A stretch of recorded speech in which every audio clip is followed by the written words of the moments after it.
Hah? Ya, Pak.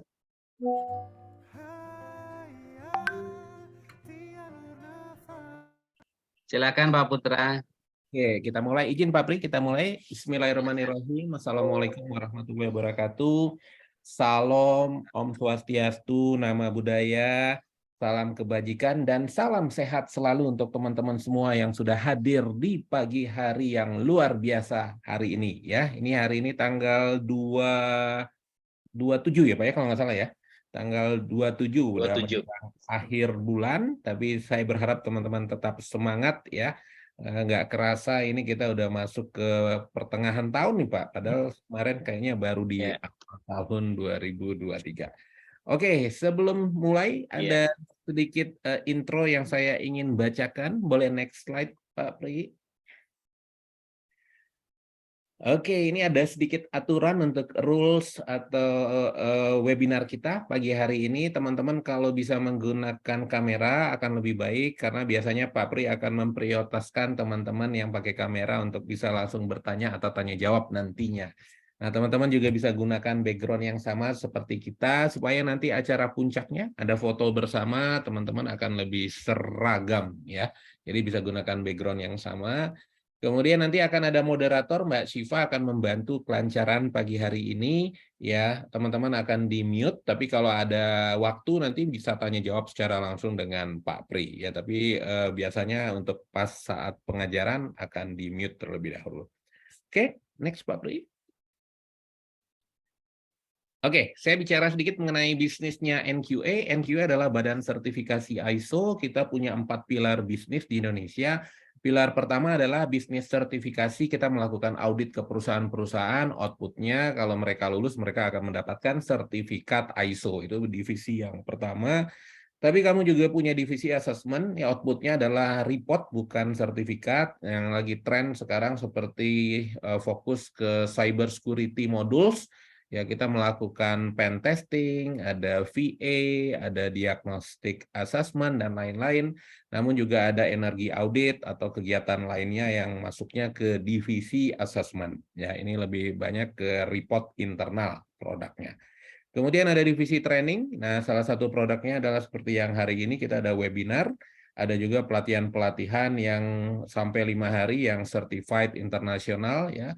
Ada juga yang sampai 10 hari. Sekali lagi yang lagi tren, emang lagi rame banyak modul-modul terkait dengan cyber security modul, kemudian safety, kemudian energi, aset manajemen, dan lain-lain. Ya, ini divisi pelatihan atau divisi training. Terakhir kita punya divisi solusi, ini bukan konsultasi karena NQA tidak diperbolehkan melakukan konsultasi.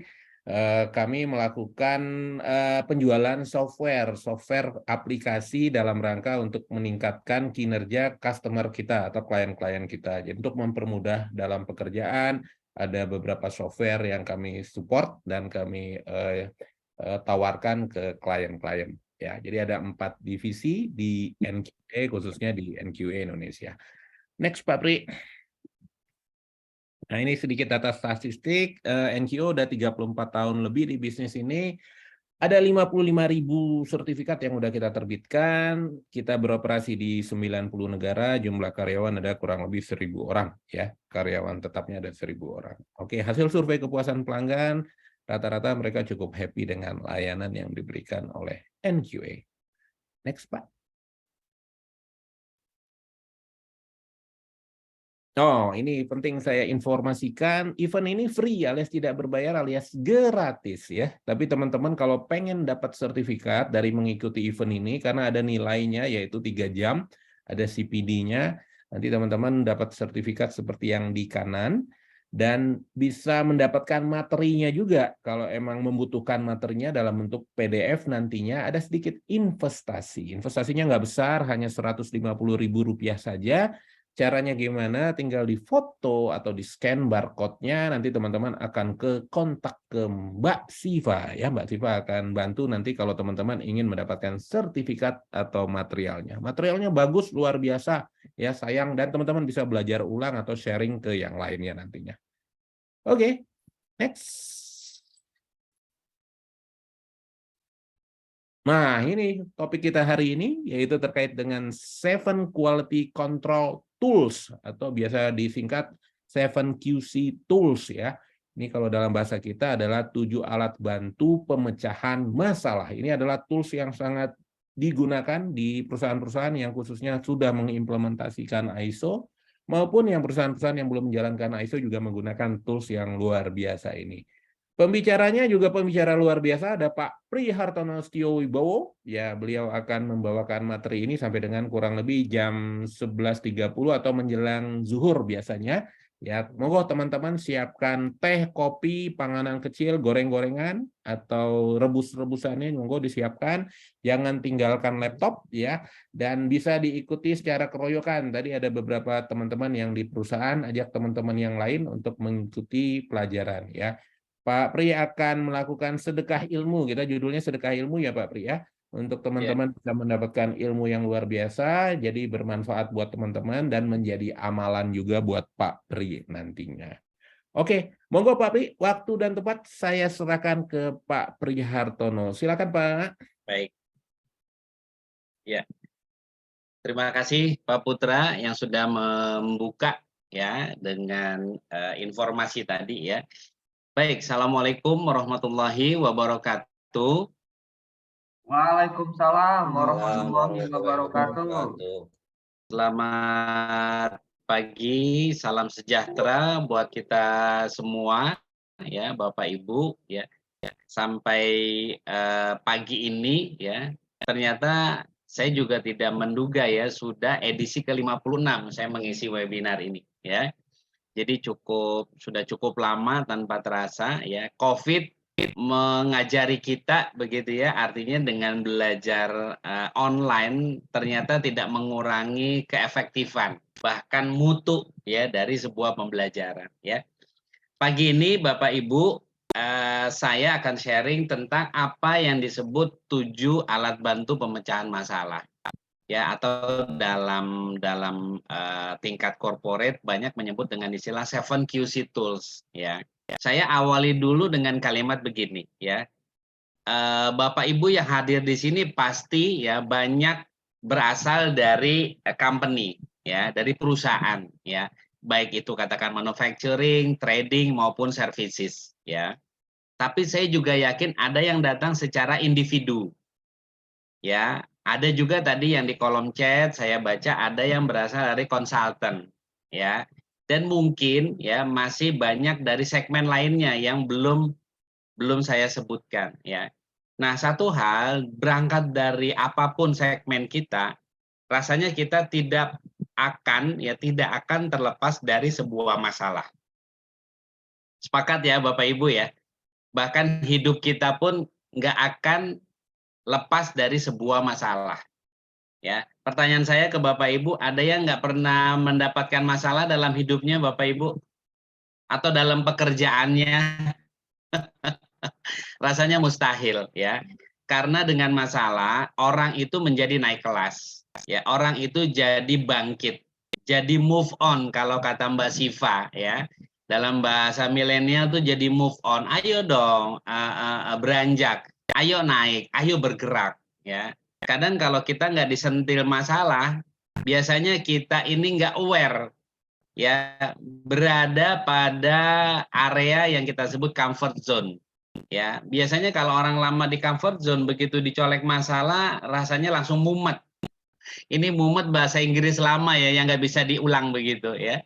Jadi akhirnya membuat kita jadi galau dan seterusnya. Nah, Bapak Ibu ya, setiap problem yang datang ke corporate kita ya, salah satu cara ya atau salah satu tools atau alat bantunya ada 7 ya.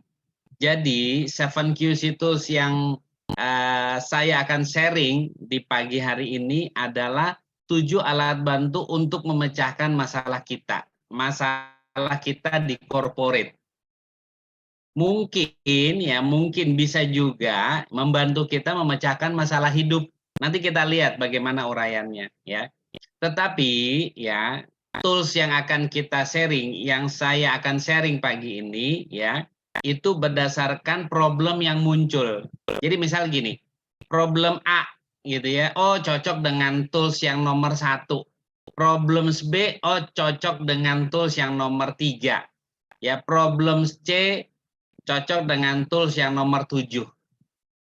Ada juga masalah yang saking kompleksnya Bapak Ibu gitu ya. Kita ternyata bisa menggabungkan, bisa menggunakan tools nomor 1, 3, dan 7 misalnya. Ya, karena sebenarnya gini Bapak Ibu, problem itu yang mendefinisikan sulit, mudah, atau bahkan sangat mudah, atau bahkan sangat sulit adalah diri kita sendiri. Ya, betul ya Bapak Ibu. Saya ambil contoh gini. Sebuah perusahaan manufaktur, ya, manufaktur A, manufaktur B, ini dengan jenis produk yang sama. Katakan ini dua company ini sebuah perusahaan kompetitor. Ya, saling berkompetisi dalam satu produk yang sama. Muncul masalah yang sama, teng gitu. Bisa jadi perusahaan yang A menyebutnya, waduh ini berat banget nih masalah ini. Tetapi perusahaan B menyebutnya, aduh ini mah yang 5 tahun lalu udah pernah muncul, ini caranya kayak gini gitu. Jadi diklaim sebagai masalah yang sangat mudah. Ya, adalah sangat wajar ya ketika kita menemukan masalah yang belum pernah kita ketemui, kita mengklaim bahwa masalah ini adalah sulit. Ya, tetapi kalau kita sering menemui masalah tersebut, mungkin kita klaim bahwa masalah ini adalah masalah yang kecil, bahwa problem solvingnya adalah seperti ini, ya, penyelesaian masalahnya dengan tools ini, ya. Jadi sangat relatif sebuah masalah itu menjadi sangat mudah, menjadi sedang, atau bahkan sulit. Ya, sepakat kita sampai sini Bapak Ibu? Oke, ya kalau kita sepakat boleh dong. Saya meminta di kolom chat kita semua boleh ketik siap belajar ya. Jadi siap belajar. Nah, saya ingin melihat nih ya. Kalau di depan device berarti bisa melakukan hal tersebut. Ya, tetapi kalau jauh dari device berarti nggak bisa ngetik. Oke, baik. Iya. Saya lihat sudah cukup banyak ya. Ya Pak Dwi Pantoro, ya kemudian Pak Brian, ya Pak Ibu Ein, ya Pak Aris, ya Pak Suwandi, Pak Gray, ya, terus kemudian Pak Yohanes dan seterusnya. Baik, terima kasih Bapak Ibu. Ya. Jadi sebelum saya mulai materi ini, satu keyakinan kita bahwa setiap masalah itu pasti bisa dihadapi, pasti bisa dipecahkan. Ya, karena dalam bahasa psikologis Bapak Ibu ya, saya belajar dari seorang psikolog ini ya. Kalau mindset kita setiap masalah datang kita selalu bilang itu sulit, maka kita akan dipersulit sama masalah itu. Ya.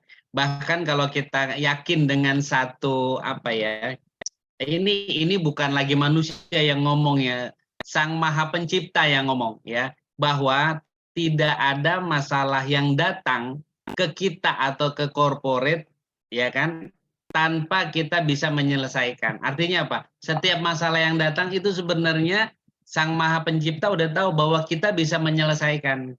Ya, itu dulu harus kita yakini Bapak Ibu. Kalau mindset kita nggak yakin dengan statement ini, maka kita akan terus merasa dibelit oleh masalah dan nggak bakal selesai. Ya, ini paling penting. Psikologis menghadapi masalah harus seperti itu gitu ya. Baik, mohon izin Pak Putra saya share dulu materinya.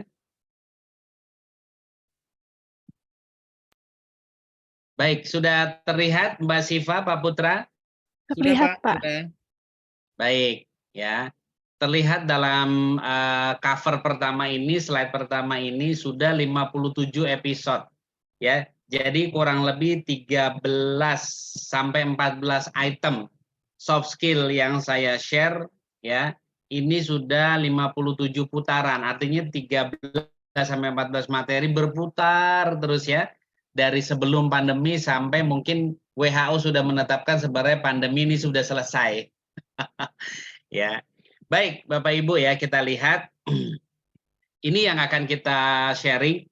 Jadi apa itu 7QC tools ya, apa tujuan pelatihan ya. Kemudian tools pertama nanti ada yang disebut check sheet.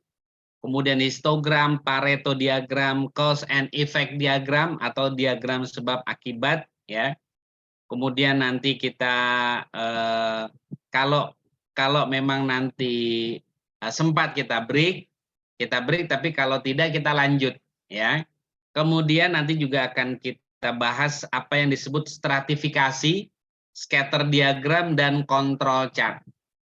Ya, ini 7 alat bantu yang akan kita bahas, ya. Artinya Bapak Ibu kalau ya sudah pernah mempelajari bahkan mempraktekkan tools-tools yang lain selain di sini akan sangat bijak, akan sangat banyak pilihan, ya. Kita mau pakai yang mana tergantung masalah apa yang datang, gitu ya Bapak Ibu ya. Oke. Tak kenal maka tak sayang, tadi sudah disampaikan di awal oleh Pak Putra, ya. Jadi nama lengkap saya ini Prihartono Setia Wibowo. Jadi kalau nama banyak vokal O-nya nggak mungkin berasal dari London. Nggak mungkin berasal dari Manado, ya. Pasti berasal dari tanah Jawa. Jadi saya ini peranakan Ibu Kartosuro dan Bapak Gombong, ya. Kemudian pendidikan, ya, alhamdulillah saya sudah bisa menamatkan di Politeknik Universitas Indonesia. Saya ambil jurusan teknik mesin, kemudian melanjutkan di strata 1 di Jayabaya mengambil jurusan yang sama, ya. Kemudian ini perjalanan karir, ya. Saya lulus 98 itu betul-betul beranjak dari bawah Bapak Ibu. Jadi boleh dibilang adalah karir, ya, pegawai karir, ya. Jadi tidak ada KTBLC dari siapapun saat itu, ya. Kemudian sampai saya persingkat gitu ya, di corporate hampir 21 tahun. Kemudian di 2018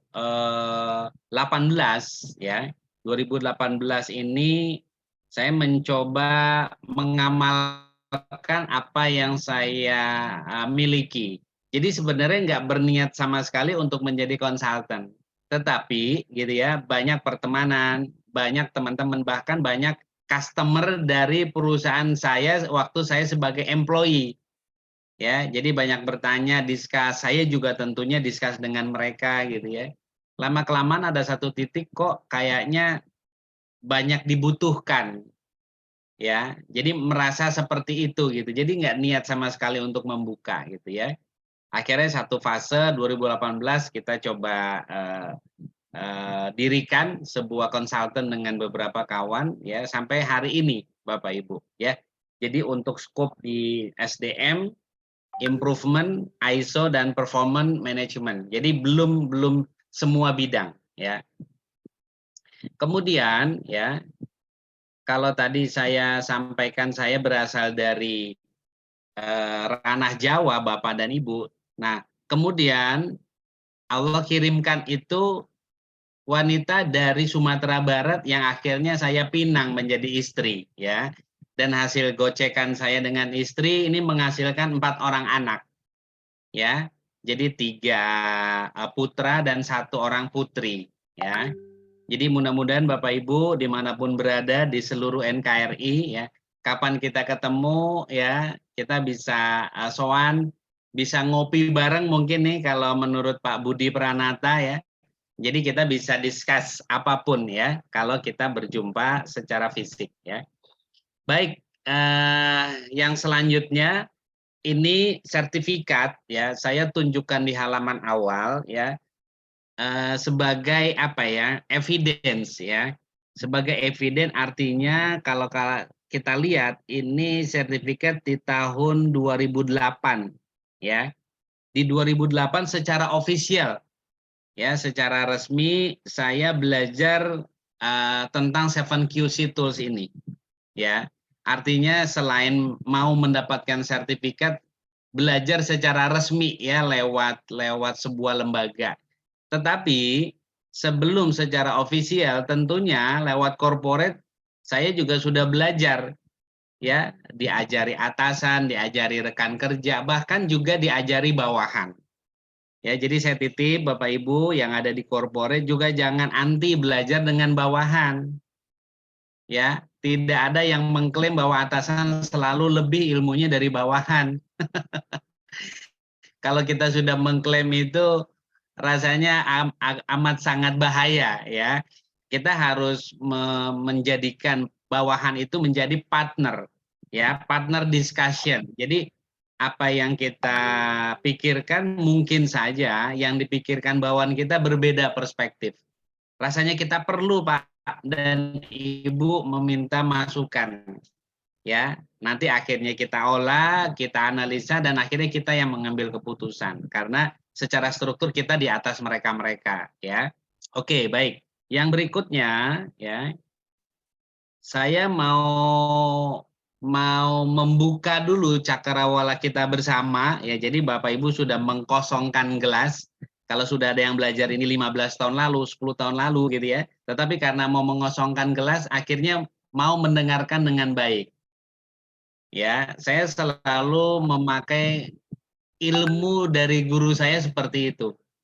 Ya, jadi saya dititipkan kamu kalau udah pernah belajar sesuatu, kemudian di masa datang kamu belajar lagi tentang itu, simak dan duduklah paling depan. Ya, jadi kalau kita di kelas belajar offline, duduklah paling depan dan dengarkan. Ya, kurang lebih seperti itu. Kalau sekarang zamannya online ya berarti kita nggak ada duduk di depan di belakang ya, kita sama sejajar tetapi dengarkan. Itu ilmu paling mujarab yang saya praktekkan sampai hari ini Bapak Ibu. Jadi saya juga pernah beberapa kali mendengarkan pelatihan yang dari katakan bawahan saya, dari ex bawahan saya gitu ya, atau dari rekan kerja yang mungkin usia kerjanya di bawah kita. Wah, itu sangat luar biasa tuh pergolakan batinnya gitu ya. Waduh, ini kan dulu saya ajarin, kenapa dia balik ngajarin saya? Kadang ada rasa kayak gitu. Ya, tapi biar ngalahlah kita dengarkan apa insight dari yang disampaikan. Itu jauh lebih baik gitu, ya. Baik, ya saya mulai dulu apa itu yang disebut 7 QC tools, ya. Nah, menurut referensi ya yang saya kutip, saya ambil ya, bahwa 7 alat bantu adalah kumpulan ya Bapak Ibu, kumpulan teknik statistik ya yang sederhana untuk memecahkan masalah dan melakukan continuous improvement ya. Jadi buat Bapak Ibu yang kurang suka atau bahkan tidak suka dengan statistik tetapi mau belajar 7 QC tools, Bapak Ibu harus paksain suka ya. Karena ini udah banyak apa istilahnya ya, udah banyak terbukti ya, banyak membantu para penggerak korporat, di mana di situ ada CEO ya, ada level top level, ada level manajemen sampai kayak lower level sekalipun ya. Jadi ini teknik statistik, 7 ini alat teknik statistik ya, untuk memecahkan masalah, dan satu kalimat kuncinya continuous improvement ya. Jadi Bapak Ibu kalau meniatkan sebuah perbaikan, jangan pernah bilang udah deh sampai 5 tahun aja, sampai 3 tahun aja, atau sampai saya hidup, jangan ya. Jadi bahwa yang namanya improvement itu never ending. Ya, nggak kayak sinetron, nggak kayak film ada sequelnya. Jadi improvement itu nggak ada akhirnya. Ya, kita terus memperbaiki dari sebelumnya jadi lebih baik dan terus lebih baik. Ya, jadi kalau kita niatkan sampai berhenti ya repot juga nanti. Jangan sampai ya. Oke. Kemudian yang berikutnya ya. Jadi kalau kita sudah terapkan 7 QC Tools secara konsisten. Nah ini ya, Bapak Ibu, kuncinya secara konsisten ya. Ya diharapkan korporasi kita itu bisa memecahkan masalah dengan mandiri. Ya, dengan mandiri. Kalau problemnya sangat teknis, kita bisa meminta bantuan pihak ketiga. Entah itu vendor ya, atau mungkin outsourcing dan seterusnya ya. Tapi awalnya dari kita, otaknya dari kita nih yang melakukan problem solving. Orangnya problem solver ya. Oke. Nah, Kemudian ngapain juga nih kita belajar 7Qs Tools pagi ini? Kan gitu ya. Kalau kita lihat kan misal Pak Nasrul Sabtu pagi ini mungkin anaknya goes sambil mencicipi pisang goreng hangat gitu ya Pak Nasrul ya. Iya, Pak. Atau Santai, dengan Pak, Amin Ibu. atau dengan kopi hangat ya. Atau kalau seumuran Mbak Siva nih yang enak nonton film opa-opa Korea, kan gitu ya Mbak Siva ya. Aduh, semalam baru episode 3 nih, terus ada webinar lagi. Nah, kan kayak gitu ya. Kita semua pasti ada masa-masa menikmati liburan. Makanya saya disampaikan di awal, Bapak Ibu yang nongkrong ya, yang hadir di ruang Zoom ini orang yang memang mau menambah ilmu, mau berubah. Ya, menyempatkan waktu meninggalkan hal-hal yang tadi mungkin kesenangan-kesenangan sementara gitu ya. Baik, tujuan dari kita belajar ini yang pertama memahami prinsip dasar problem solving atau pemecahan masalah ya. Yang kedua, tentunya setelah memahami ya kita bisa menerapkan atau mengaplikasikan ya. Yang berikutnya mampu mengkritisi. Ya, karena kita sama-sama belajar satu guru satu ilmu, jadi mampu mengkritisi tindakan korektif. Ya. Jadi kan pola pikir penyelesaian masalah gini, masalah datang, kita analisa, kita ambil perbaikan. Simple sebenarnya. Ya, webinar pagi ini kita cuma menanamkan mindset 3 hal Bapak Ibu. Masalah datang, kita analisa, kita ambil perbaikan. Gitu ya. Jadi ngambil perbaikan ini salah satunya adalah dengan belajar 7 alat bantu pagi ini. Ya, gitu. Jadi Bapak Ibu, ya dalam proses rekrutmen di sebuah corporate, ya biasanya di middle level itu sudah ditanamkan bagaimana kompetensi analytical thinking itu masuk dalam syarat rekrutmen. Kenapa begitu? Ya, karena kemampuan analytical itu sangat penting di berbagai skop bisnis apapun dan di departemen apapun dalam corporate. Ya, Anda mau bagian HRD, Bapak Ibu mau bagian finance, mau bagian purchasing, mau bagian sales marketing ya, mau bagian engineering, mau bagian production, itu semua butuh analytical thinking. Karena di bagian-bagian itu selalu pasti punya masalah. Nah, pertanyaannya bagaimana kita menganalisa masalah sampai akhirnya apa nih kita mau perbaiki dengan cara apa, itu that's point-nya ya. Jadi mindsetnya harus dapat dulu sebelum kita nih masuk ke dalam ke modul webinar yang lebih dalam lagi nanti ya.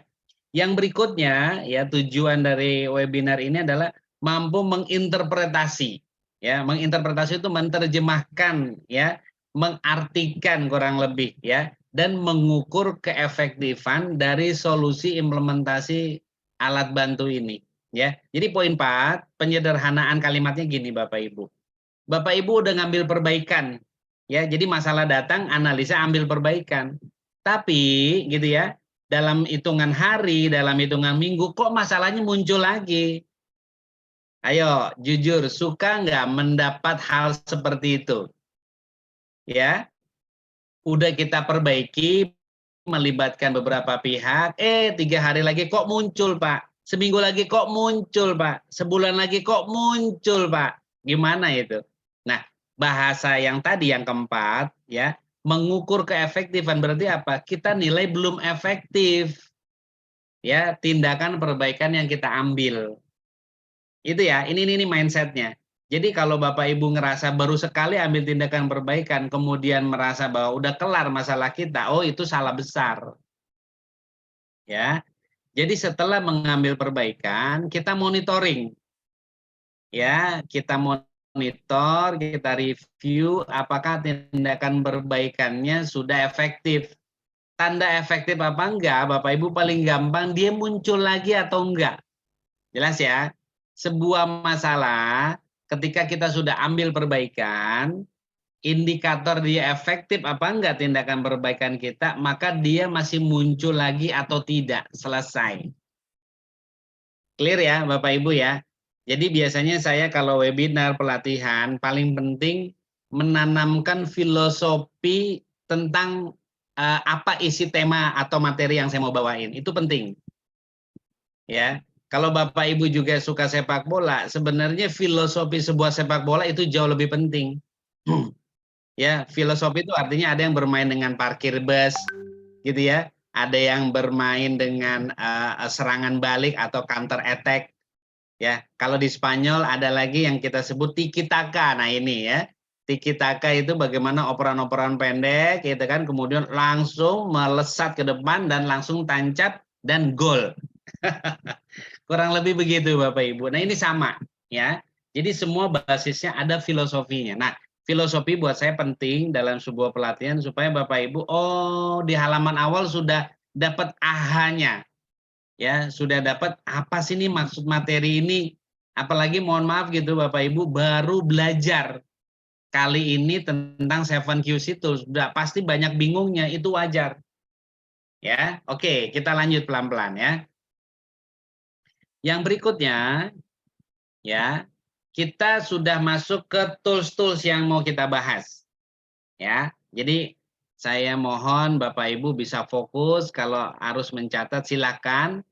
Ada yang ingin nanti mau bertanya silahkan juga dicatat dahulu. Nanti boleh disampaikan. Oke, tools pertama ya kita sebut namanya check sheet atau lembar periksa. Ya, filosofi check sheet Bapak Ibu adalah mencatat ya hal-hal yang ingin kita monitoring atau hal-hal yang ingin kita pastikan apa yang kita lakukan betul adanya. Jadi contoh gini ya, orang mau tes COVID gitu ya, suhunya harus berapa, kemudian kondisi-kondisi fisik yang seperti apa. Ya, misal kita sebut kalau dalam posisi temperatur badan di atas 37 berarti sudah kondisi panas. Nah, kita catat ke dalam check sheet tersebut, oh temperatur berapa nih si orang yang kita periksa, oh 38 kita tulis 38, oh 40 kita tulis 40. Ya. Jadi sebenarnya check sheet ini ya untuk memastikan Bapak Ibu apa yang kita jalankan ya sesuai dengan prosedur yang ditetapkan. Ya. Kalau orang produksi apalagi gitu ya. Oke, quantity berapa? 50. Oke, item checknya apa aja? A, B, C, D. Oke, A-nya benar nggak? Standarnya sekian diikuti. Yang B betul nggak? C betul nggak? Dan seterusnya. Ya. Kalau suatu saat ada yang kita sebut komplain customer atau produk reject, kita bisa melakukan yang disebut traceability. Betul ya Bapak Ibu ya? Penelusuran balik. Nah, cara penelusuran balik artinya apa? Salah satu yang kita cek adalah check sheet. Ya, produksi tahun berapa itu? Oke, siapa checkernya? Oke, apa yang diinput? Ya, itu dulu. Jadi check sheet ini sebagai eviden atau bukti bahwa kita sudah melakukan sesuatu. Ya, ini kita bicara konteks kerjaan. Lah kalau konteks di kehidupan misalnya di rumah gitu. Katakan kemarin bulan puasa, kita Bapak Ibu yang punya anak ingin memonitor nih, ya puasa anak kita, sholat tarawihnya, kemudian baca Qur'annya atau ibadah yang lainnya gitu ya, itu kita bisa buatkan check sheet. Saya saking memahami check sheet ini sampai saya buatkan Pak dari sejak anak saya sebut balik, ya jadi saya sebut dewasa sudah harus melakukan kewajiban-kewajiban yang satu itu. Atau mohon maaf gitu, di agama lain pun bisa melakukan, oh oke, minggu ini anak kita ke gereja tidak. Ya, anak kita melakukan ibadah di pura, ibadah-ibadah lainnya atau tidak. Itu kita bisa lakukan. Ya, sederhana ya. Jadi di check sheet ini ya, yang pertama kita sebut adalah alat pengumpulan atau penyajian data sederhana. Ya, cara ngebuatnya gimana? Jadi proses penyusunan itu cara membuat rancang pemilahan, catat data, tabulasi. Ya, tabulasi itu dikumpulkan dan dibikin sebuah sebuah kesimpulan. Ya, nah contohnya kita lihat di sebelah kanan Bapak Ibu. Ini saya ambil contoh check sheet untuk penyebab kerusakan. Ya, saya ambil contoh di sebuah proses fabrikasi atau manufacture ya. Services juga bisa sebetulnya ya. Produknya apa, hari tanggal, terus pukul berapa dilakukan pengecekan, pekerjanya siapa, pengawasnya siapa, paraf. Nah, petunjuk pengisian di situ ditulis ya. Beri tanda lidi. Lidi itu kayak pemilu ya. Ya, lidi gitu untuk setiap kejadian dan tulis jumlah lidi pada kolom jumlah. Ya, misal di sini penyebabnya ada 4, kita tulis tegangan listrik tidak stabil. Ya, berapa kali? Kita tulis di sini adalah 4 kali. Ya, gitu ya Bapak Ibu. Kemudian yang kedua, ada yang disebut gangguan mesin. Berapa kali di situ tertulis 2. Begitu juga dengan mutu bahan sama kesalahan pekerja itu berapa kali, ya.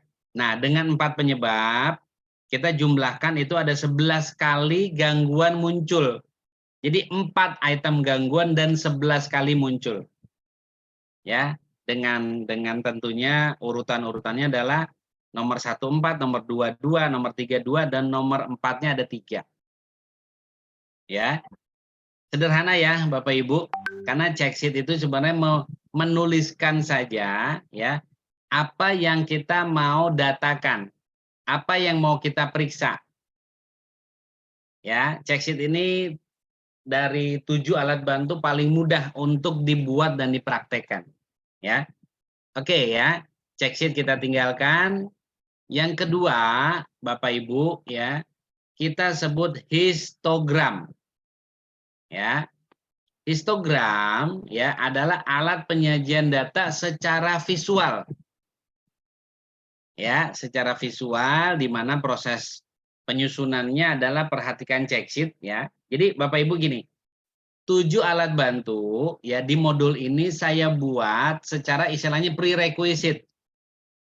Jadi Bapak Ibu nggak akan memahami tools kedua kalau Bapak Ibu nggak memahami tools pertama. Jadi saling prerequisite itu saya kayak prasyarat. Ya, coba Bapak Ibu lihat histogram ya.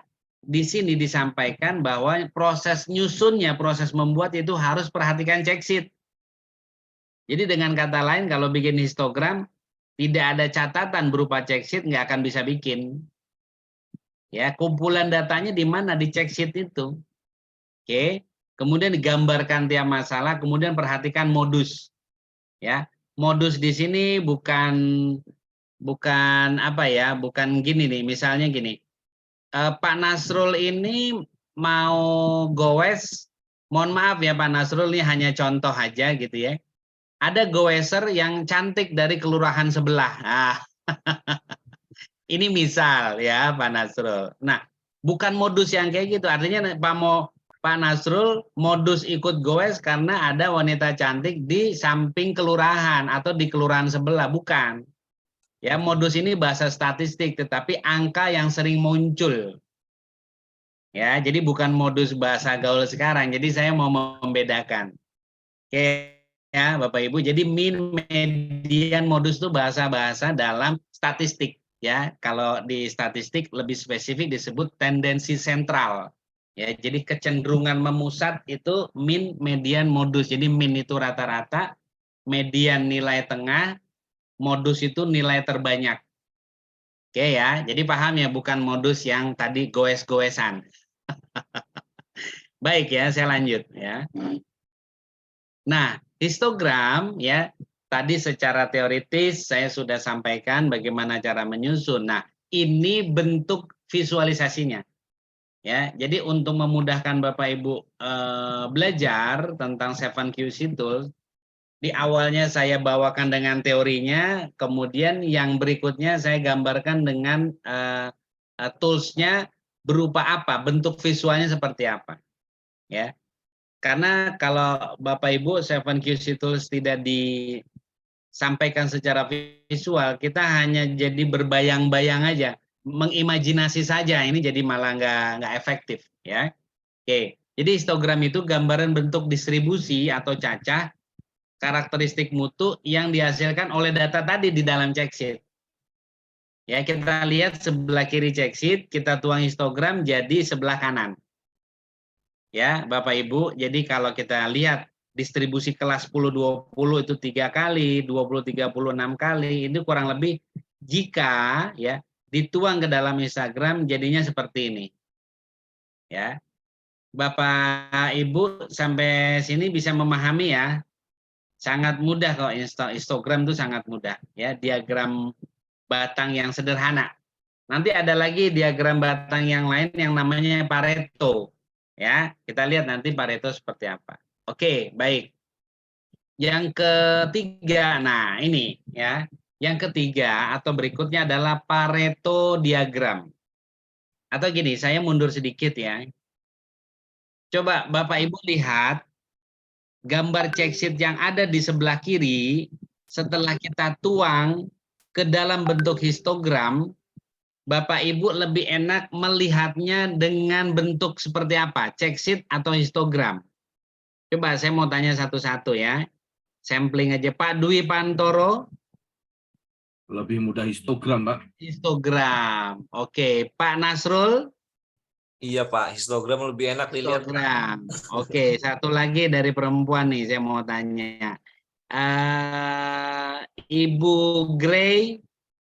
Ibu Grey atau Pak Grey nih, mohon maaf ya. Mungkin Ibu ya. Bapak. Oh, Bapak ya. Oke, nggak apa-apa. Saya mau mencari ibu-ibu. Nih ada Ibu Yusnia Wulandari. Ibu Yusnia.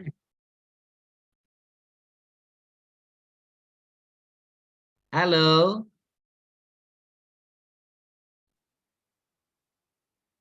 Oke. Satu lagi saya supaya. Nah, Ibu Lisa Nuryanti. Ibu Lisa. Halo. Instagram, Pak. Oke, good ya. Jadi saya semakin yakin bahwa ya check sheet jika kita sudah tuang ke dalam histogram lebih enak secara visualnya ya. Oke, kita lanjut ya. Yang ketiga kita sebut Pareto diagram ya, Pareto diagram. Ya. Pareto ini ya adalah bagaimana kita menentukan prioritas masalah. Ya, kalau kita lihat nanti bedanya Pareto itu tinggi dan rendahnya bisa acak-acakan di mana aja. Ya, jadi yang sebelah kiri bisa lebih rendah, yang tengah tinggi, nanti rendah lagi, tinggi lagi. Tapi Pareto selalu ranking, ya. Jadi yang paling kiri nanti yang paling tinggi, terus lama-lama paling kecil ke bawah, ya. Karena Pareto konsepnya adalah bagaimana kita melakukan yang disebut peringkat masalah. Paling besar sampai ke paling kecil itu Pareto. Ya, makanya kan ada konsep Pareto menyelesaikan 20% penyebab, ya, maka 80% problem bisa terselesaikan. Itu konsep Pareto. Ya, yang 20-80 mungkin Bapak-bapak yang pernah belajar Pareto masih ingat ya. 20-80 gitu. Oke. Kita lihat proses penyusunan atau pembuatan Pareto. Yang pertama lihat histogramnya. Ya, jadi berurutan ya Bapak Ibu ya, sekali lagi ya. Tools kedua histogram, ya, kita belajar tools ketiga disuruh lihat tools kedua, ya. Kemudian cari masalah yang mempunyai frekuensi terbanyak, kemudian kumulatifkan. Oke, kita lihat ya bentuk fisiknya seperti apa. Nah, ini. Oke, ya. Jadi di sini ya digambarkan adalah pemisahan unsur penyebab yang paling dominan dari unsur penyebab lainnya. Ya, jadi kita lihat gambarnya. Ya, diagram Pareto, ya, utang perusahaan tahun 2020, ya, dengan total sebesar 35 miliar. Ya, 35 miliar. Nah, hutang itu ketika kita paretokan, ya, kurang lebih menjadi 6 data seperti ini. Ya, cara membacanya adalah yang paling besar, ya, yang paling besar itu hutang terhadap siapa. Jadi perusahaan kita nih, katakan perusahaan A itu hutang ke siapa aja, itu ada di Pareto ini. Yang pertama adalah hutang ke Tuan Philip, Kalau Bapak Ibu lihat di Pareto ini ya, itu sebesar 11 miliar kalau diprosentasekan 31%. Ya, kemudian dari Bank Negara 10 miliar, dari leasing 7, kemudian sampai yang terkecil itu dari cicilan kendaraan 1 miliar.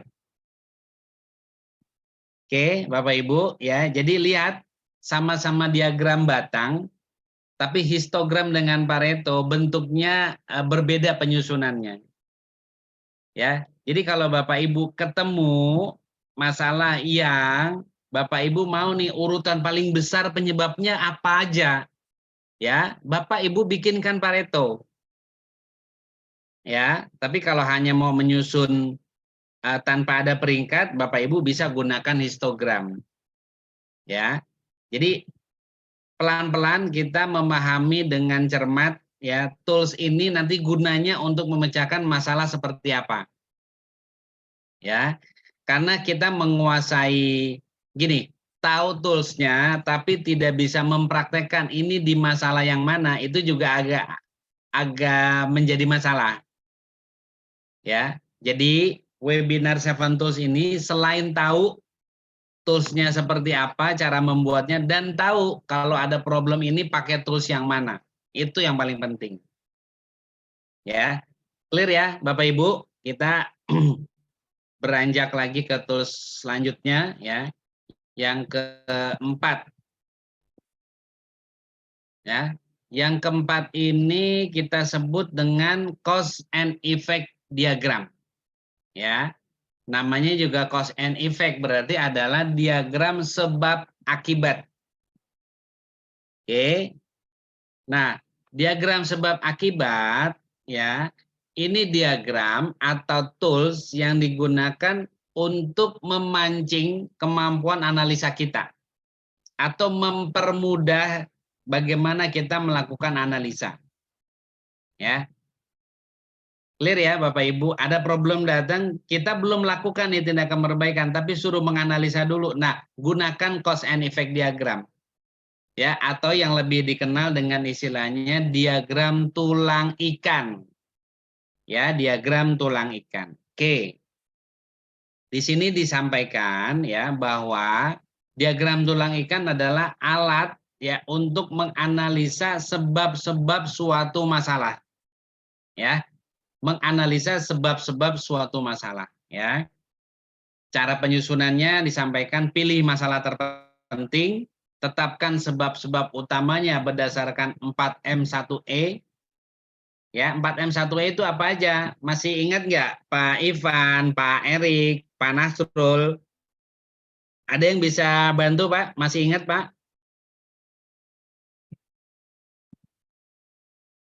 Pak Nasrul masih ingat? Apa yang main mesin, material method, environmental. Yes. Ya. Ibu Juniardi masih ingat 4M1E, Bu? Saya baru datang. Oh, baru datang. Tapi pernah mendengar, Bu? Belum. Oh, belum. Baik. Ya. Paling tidak hari ini mendengar ya, Bu? Siap, thank Oke. you. Jadi 4M1E betul yang dibilang Pak Nasrul ya. Di situ ada manusia, ada metode, ada mesin atau tools atau alat ukur bolehlah ya. Kemudian ada juga material ya. Ada juga yang disebut lingkungan. E-nya itu environment, lingkungan ya. Jadi di 4M1E Bapak Ibu ya, walaupun bisnis ya, korporasi Bapak Ibu mau itu manufacture, trading maupun services bisa memakai metode 4M1E. Ya. Nanti kalau mau lebih dalam Bapak Ibu bisa request ke NQA, kita gelar lagi khusus 4M1E. Ya. Karena misalnya gini, kalau di manufacture mungkin mesin kategorinya bisa tools, bisa alat ukur. Ya, tetapi kalau di trading atau di services tidak ada mesin, tidak ada alat ukur, ya, tidak ada yang relevan ya dengan mesin atau alat ukur, kita bisa ganti misalnya dengan prosedural, artinya dengan prosedur, ya, sesuaikan dengan bisnis kita. ya, tetapi intinya tidak akan keluar dari 4M 1E. Ya, ini buat saya, ini yang nemuin bukan orang Jakarta Timur atau orang Medan ini, Bapak Ibu. Ya, yang nemuin orang Jepang namanya Mr. Ishikawa. Ya, Ishikawa ini terkenal ya bahwa penemu fishbone diagram atau diagram tulang ikan ya. Baik, setelah kita pecahkan dengan 4M1E, jabarkan cabang dari setiap sebab serinci mungkin. Serinci mungkin ya. Kalau konsepnya Ishikawa bilangnya gini Bapak Ibu. Anda jangan berhenti brainstorming. Ya, brainstorming ini bertukar pikiran di diagram tulang ikan sampai Anda tidak bisa jawab why-nya. Ya. Karena brainstorming di diagram tulang ikan itu kita akan mengusung yang disebut konsep 5 why. Ya. Bapak Ibu, 5 why bukan why-nya ada 5. Ya, tetapi saking banyaknya ditanya penyebabnya mana? A, kenapa A? Oh jadi B, kenapa B? Bisa C, kenapa C? Bisa D. Ya. Nah, selama orang yang melakukan brainstorming tadi yang bertukar pikiran sampai tidak bisa menjawab why yang terakhir dari mana, berarti itulah akar masalah. Ya, saya ulang pelan-pelan ya, Bu. Ini konsep di fishbone diagram ya. Ketika orang yang brainstorming ya atau yang melakukan tukar pikiran atau diskusi ya, dan ketika ditanya kenapa ini terjadi, oh karena B, kenapa B karena C, kenapa C karena D, dan seterusnya sampai Y yang terakhir kita tidak bisa tanya lagi kenapa Y terakhir itu terjadi, berarti itu adalah akar masalah. Dan di fishbone diagram paling gampang, ketika sudah ketemu akar masalah ya sudah. Dari akar masalah itulah kita cari tindakan perbaikan. Misal ya Bu, problem datang, pas dilihat, oh kenapa orang baru, Ya karena belum ada pelatihan. Bisa dijawab lagi nggak karena kurang ada pelatihan? Oh nggak bisa, ya sudah berarti kalau penyebabnya kurang pelatihan berarti tindakan perbaikannya apa kira-kira Bu Juniarti?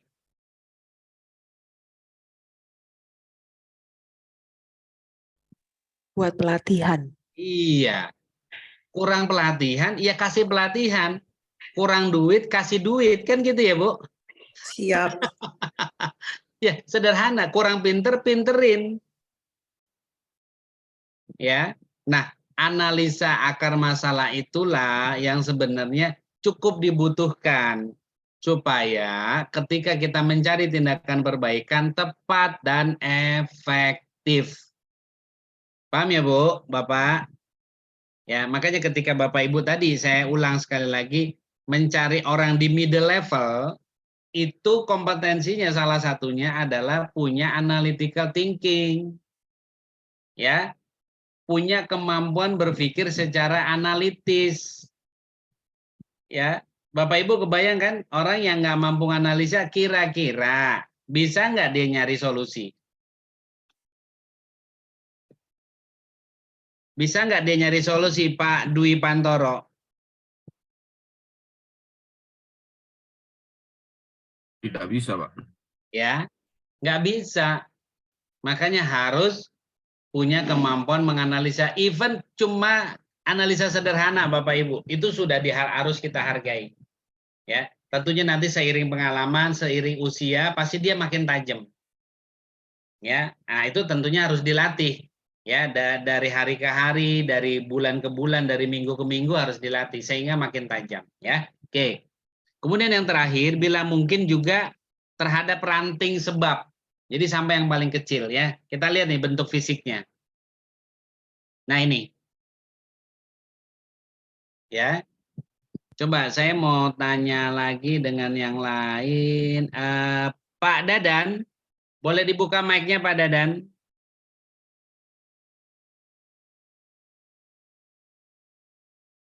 Pak Dadan?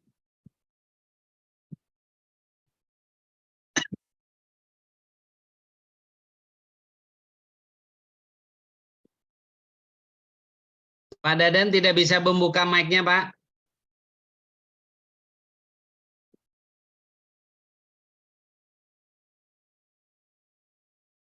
Oke, kalau tidak ada boleh Mas Brian. Masuk, Pak. Oke, Bapak pernah lihat bagaimana orang melakukan diskusi, kemudian dituang ke dalam diagram tulang ikan ini, Pak? Sudah, Pak. Pernah lihat? Pernah lihat. Oke, artinya cukup familiar ya. Cukup familiar, Pak. Insya Allah. Oke, nah baik. Saya mau menekankan Bapak Ibu ya, di diagram tulang ikan ini pertama satu ya. Jangan pernah mempermasalahkan tulang ikannya tulang ikan apa. Ya, itu bukan prinsip. Terus kedua, kalau sudah menggambarkan mau cuma garis-garis saja, hanya berbentuk ikan, no problem.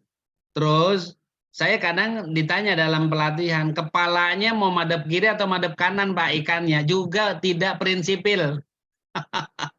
Ya, brainstorming kepala ikannya tengkurap aja juga nggak masalah gitu ya. Yang penting konsepnya jelas. Oke, yang paling penting pertama ya. Di diagram tulang ikan itu ada yang kita sebut tulang utama. Ya, tulang utama itu adalah tulang yang sejajar sama badan ikan itu, ya. Jadi kalau saya tunjukkan di slide ini, tulang utamanya adalah tulisan yang membuat conveyor, pipa, dan shaft. Itu tulang utama. Ya. Nah, tulang-tulang lainnya saya sebut tulang sekunder. Tulang sekunder itulah yang menuliskan 4M1E tadi. Ya, oke. Kalau dari masalah ini, ya, kita lihat 4M1-nya apa? Ada di atas nih mesin. Kemudian yang kedua material, ya. Kemudian yang ketiga di bawahnya adalah manusia, man, ya. Kemudian yang berikutnya metode dan terakhir lingkungan. Ya. Ini saya ambil contoh dari sisi manufacture. Kalau dari trading, Bapak Ibu, mesin itu bisa diganti dengan misal prosedur, aturan atau regulasi, silakan. Ya, gitu. Nah, dari masing-masing cabang yang sekunder tadi, yang mesin, material, ya, manusia, metode, dan lingkungan, itu kita jabarkan lagi dengan konsep 5Y. Paham ya, Bapak Ibu? Jadi misalnya di bagian atas, ya, di bagian mesin, tertulis di situ blade mesin berpotensi patah karena material kurang center. Ya, nah arah panah yang tegak lurus. Ini kalau saya putar kursor saya terlihat nggak Mbak Siva? Terlihat, Pak. Terlihat, Pak. Terlihat, oke, ya. Ini tulang subsekunder, ya. Blade mesin berpotensi patah itu kira-kira karena apa? Nah, di arah panah ini kita tuliskan. Nah, kalau yang saya putar-putar dengan kursor ini masih juga bisa terjawab karena kenapa sih ini terjadi, maka tulang yang paling bawah ini yang menjawab. Paham Bapak Ibu? Jadi semakin banyak problemnya, maka semakin kompleks tulang-tulangnya. Ya. Jadi bagi orang yang ingin belajar fishbone diagram, ya, itu sangat mudah ketika melihat jumlah tulang yang terbentuk, ya. Artinya semakin banyak tulang, maka kita menyimpulkan problem ini semakin kompleks. Dan peserta, orang-orang yang brainstorming, yang bertukar pikiran juga mengeluarkan ide-idenya. Ya, karena ini, ya, ini bisa terjadi kenapa? Karena itu, kenapa bisa terjadi? Karena ini dan seterusnya. Jadi saling tegak lurus tulangnya, Bapak Ibu. Ya, begitu juga di faktor material. Ya, di situ tertulis, misal yang pertama adalah ukuran material kurang presisi. Ya, kita tanya lagi, kenapa materialnya kurang presisi? Bisa nggak terjawab? Kalau bisa, tolong tulis di arah panah yang tegak lurus. Nih yang ini nih. Ya, tulis di sini. Nah, kalau ini ditanya lagi, kenapa ini terjadi? Oh, iya ada Pak, karena ini. Nah, tulis di tulang yang sebelah sini. Nah, setiap tulang terakhir, Bapak Ibu, yang tidak bisa dicari why-nya kenapa, maka itu adalah root cause, ya, atau akar masalah. Ya, nah masing-masing material, masing-masing penyebab di material manusia metode itu yang root cause-nya itu tandain aja pakai tinta yang berbeda, misalnya merah gitu, itu sebagai root cause. Nah nanti itu dibawa kemana? Ke tindakan perbaikan. Paham Bapak Ibu sampai sini? Ya, tanpa ada root cause, Bapak Ibu tidak akan pernah dapat tindakan perbaikan yang tepat. Orang kadang aja ya dapat root cause itu bisa jadi tindakan perbaikannya dianggap belum efektif, apalagi tidak punya root cause. Itu aja kesimpulannya. Oke, jadi Bapak Ibu juga bisa lihat bagaimana di faktor yang lain seperti manusia, metode, dan lingkungan. Ya, sampai sini ya saya mau tanya, mudah atau sulit membuat fishbone diagram? Nah ini saya harus satu-satu tanya nih ya. Misalnya siapa ya yang saya belum tanya tadi? Misalnya Pak Syahril, apakah mendengar suara saya Pak Syahril, Muhammad Syahril? Iya Pak, dengar. Ya. Setelah saya uraikan cause and effect atau diagram tulang ikan, menurut Bapak mudah atau tidak membuatnya? Kebetulan model kayak ini kita juga pernah mempraktekkan misalnya di pabrik, udah biasa sisinya. Oke, good kalau gitu. Ya, terima kasih Bapak. Ya. Satu lagi saya mau tanya juga dari ibu-ibu nih ya. Ibu Ain Hat Sinaga. Saya panggilnya Ibu apa nih? Ibu Sinaga mungkin ya. Silakan Bu Sinaga bisa berkomentar.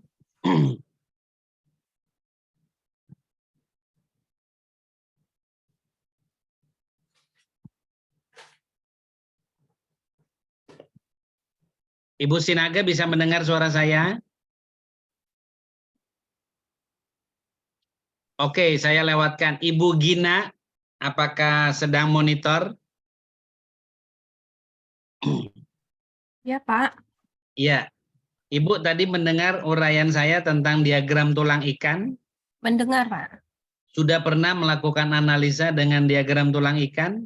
Sudah. Sudah, berarti familiar dong. Ya, familiar, Pak. Boleh cerita masalah terakhir yang Ibu lakukan dengan fishbone diagram? Kalau dari fishbone bisa melihat masalah secara keseluruhan ya, Pak ya. Jelas. Jadi ya itu sih Pak yang diambil. Ya, pertanyaan saya, pernah brainstorming apa terakhir dengan fishbone diagram?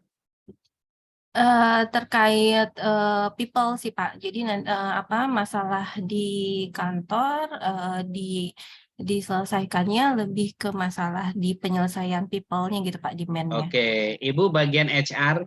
Iya betul Pak. Oke, pantas ya. Kalau orang produksi biasanya kalau nggak material, metode, begitu ya Bu? Iya Pak, betul.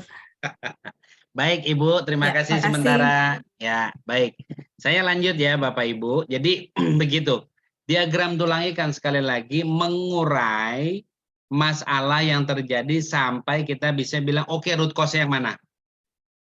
Ya, itu ya Bapak Ibu ya. Yang paling penting adalah root cause dan terus dimonitor Bu. Kalau tindakan perbaikannya sudah ditentukan, oke, jebret kita sampaikan, kita terapkan, di kemudian hari masih muncul, Bapak Ibu mundur lagi ke fishbone diagram ini. Ya, mundur lagi berarti kemarin root cause-nya belum efektif. Ya apa ya root cause yang tepat? Nah, itu. Ya. Jadi jangan pernah kecewa kalau tindakan aduh kita capek nih udah sampai sini kok ternyata salah ya. Jangan gitu. Kalau kita mau continuous improvement polanya, maka jangan pernah lelah. Ya. Jadi sekali lagi bukan cuma lelah dengan masalah, jangan pernah lelah setelah mengambil tindakan perbaikan kemudian kita mutung. Tahu nggak mutung? Mutung itu putus asa. Ya kalau gitu udah lah nggak usah kita selesaikan. Ya nanti kerugiannya di Bapak Ibu sendiri. Berarti apa? Masalah itu belum tuntas. Ya kalau Bapak Ibu targetnya mau mendapat profit tinggi tapi nyelesain masalah nggak tuntas, kira-kira gimana nih? Dapat nggak sih profitnya? Ya Bapak Ibu bisa jawab sendiri deh. Ya. Oke, next ya. Yang berikutnya kelima adalah stratifikasi. Ya, oke. Di sini stratifikasi dikatakan adalah tools untuk pemilahan masalah. Ya, pemilahan masalah. Oke. Cara buatnya gimana? Pertama ya, kita lihat ya, menetapkan tujuan analisis. Ya, tujuannya untuk apa? Harus clear. Ya, misalnya kita menjelang pemilu begitu ya. Kita mau melakukan analisa di sebuah kehidupan di desa ya agak terpencil, mereka aware nggak? Mereka tahu nggak ya tentang yang disebut pilpres misalnya? Ya, itu kita bisa lakukan. Ya, yang kedua di situ menetapkan jenis data yang dibutuhkan. Ya, jenis data yang dibutuhkan. Ya, baik misalnya data individu atau yang disebut data kelompok. Ya, macam-macam di sana. Ya. Kemudian kita tetapkan klasifikasi datanya, kemudian kita tabel ya. Jadi kita susun, kita bikin tabel rancangannya, Pak, Bu, untuk ngumpulin data tadi ya. Kemudian hasil kita melakukan observasi tadi di sebuah desa tadi yang terpencil, kita isi ke dalam rancangan check sheet kita. Ya, oke, mungkin ini terlalu teoritis, kita lihat contoh langsung aja ya. Nah, ini. Ya. Jadi dalam sebuah proses produksi, Bapak Ibu, ya, di sini disampaikan gambaran pengelompokan sekumpulan data atas dasar karakteristik yang sama. Ya, jadi produk ABC, ya, jumlah produksinya berapa, kemudian yang oke berapa, yang NG berapa. Oke, misal tadi disampaikan produk A itu 50, yang oke 35, yang NG itu no good atau not oke. Ya Bapak Ibu, itu jumlahnya 15.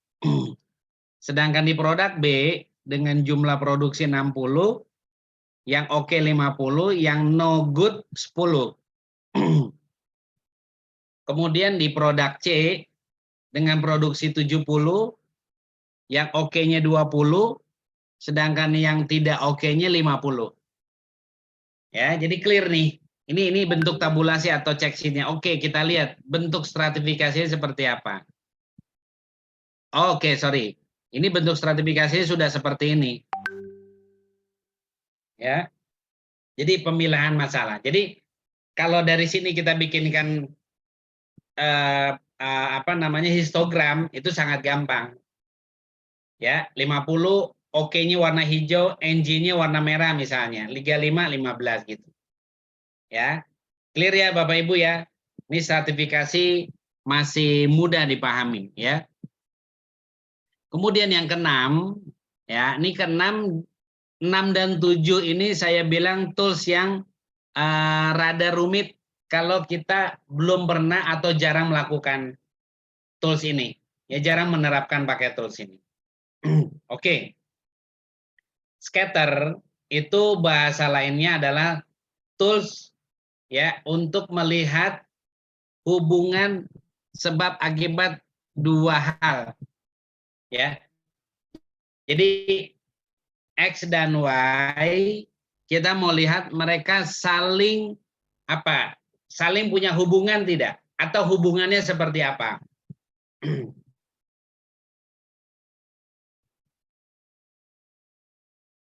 Baik-baik saja kah atau tidak baik-baik ya? Saya ambil contoh gini. Bapak Ibu pernah nggak mendengar ya sebuah produk parfum ya, itu katanya ya, ini menurut diagnosa sosial ya yang sudah berlaku di masyarakat ya, parfum itu ketika ya ditawarkan oleh seorang pedagang yang berjenis kelamin perempuan ya, itu lebih tinggi tingkat penjualannya ketika dia menjual ke sesama perempuan ketimbang ke lawan jenisnya. Kalau yang menjual perempuan. Ya, Bapak Ibu. Kemudian kita balik. Kalau yang menjualnya itu laki-laki, ya, yang menjual laki-laki, gitu ya, tingkat penjualannya sama-sama produk parfum, ya, itu bisa lebih tinggi ketika yang membeli lawan jenis daripada yang sesama laki-laki. Pertanyaannya adalah, kita nih seorang problem solver, mau melakukan analisa benar nggak sih hubungan tadi? Nah gitu. Ya benar atau tidak, kalau berbeda jenis kelamin, yang menjualnya begitu ya, tetapi angka penjualannya lebih tinggi ketika yang membeli adalah berbeda ataupun sama. Nah ini yang kita mau lakukan analisa ya. Oke, kita lihat ya. Yang pertama, untuk penyusunannya gunakan diagram sebab akibat. Ya. Kemudian pilih salah satu pasang sebab. Ini kalau training offline biasanya kita analisa di form Excel, Bapak Ibu. Ya, jadi sebab itu sumbu X sedangkan akibat sumbu Y. Ya, kemudian kita plot sumbu X dan Y-nya tadi dan Y-nya tadi, kemudian hitung jumlah datanya. Itu teorinya seperti itu. Nah, gambaran jadinya seperti ini Bapak Ibu. Oke, tambahan lagi teorinya ya. Kemudian nanti buat sumbu mendatar ya, membagi sama banyak di atas sama di bawah. Kemudian buat sumbu tegak baru, ini sebenarnya teori yang bisa dibaca aja Bapak Ibu kapan aja ya. Sampai akhirnya nanti terakhir kita pilih jumlah data terkecil ya dari apa yang disampaikan di teorinya ini ya. Oke. Kita bisa lihat ya. Bentuk akhirnya adalah seperti ini. Nah, ya. Bapak Ibu sudah familiar ya dengan istilah kuadran ya.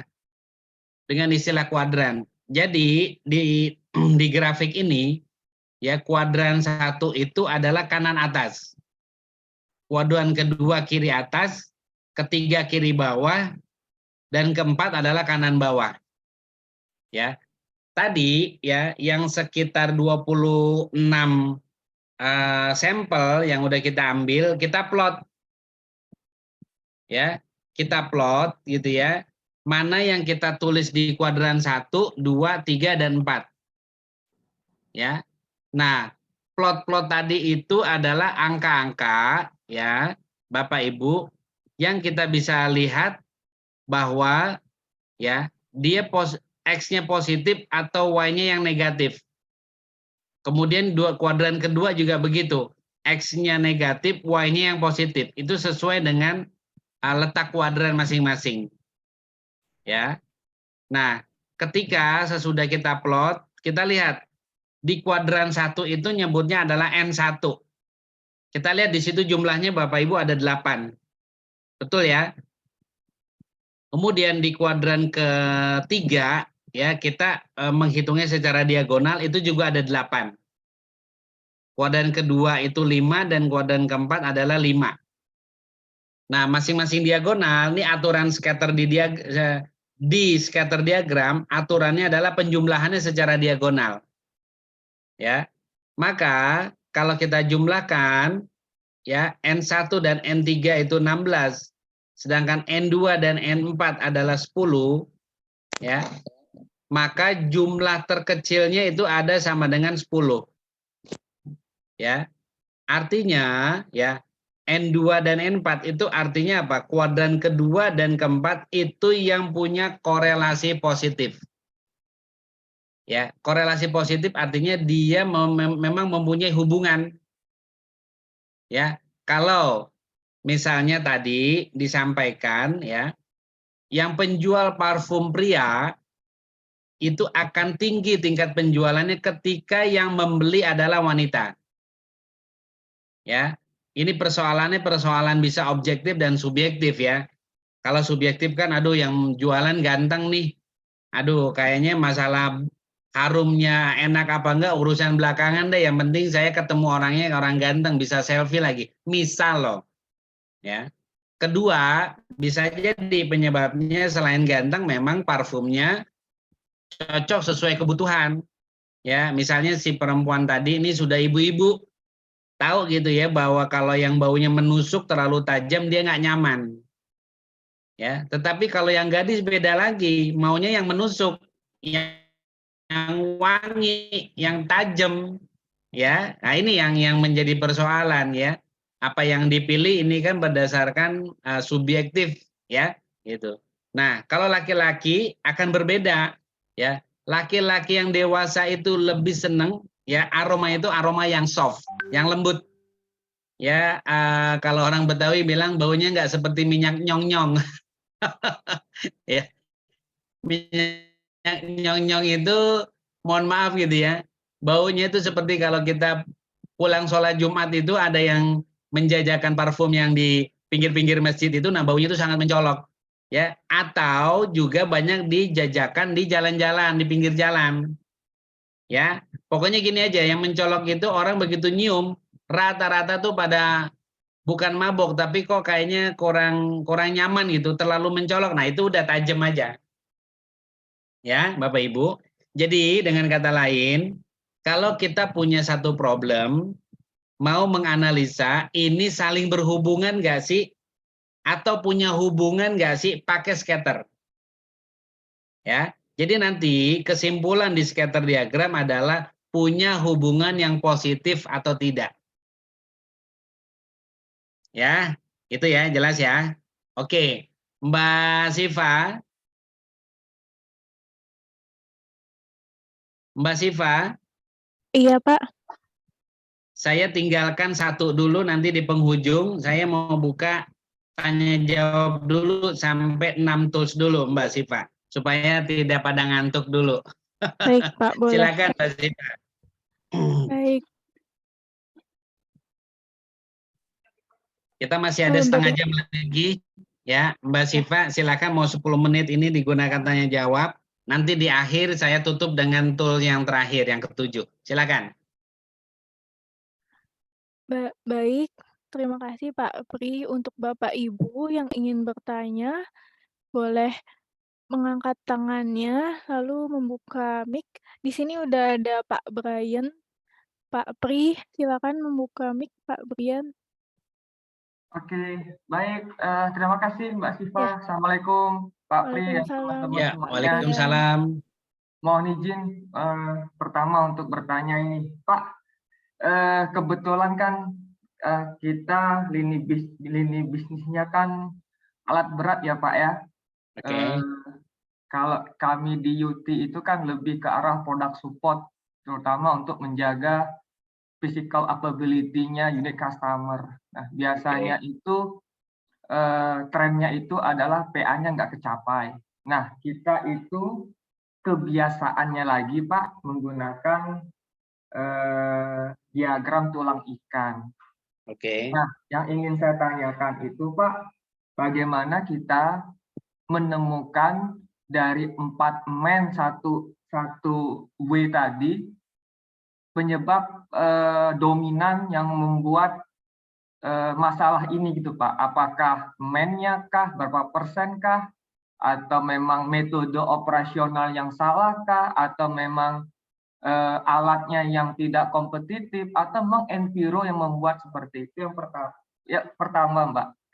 Nah, itu yang pertama. Yang kedua sekalian, apakah dari 7 nanti atau 5 sampai tool ini bisa dikombin untuk mendapatkan, untuk kira-kira misalnya nanti kita harapannya, aku tadi berpikir seperti ini, kalau case-nya ini toolnya SOP-nya ini.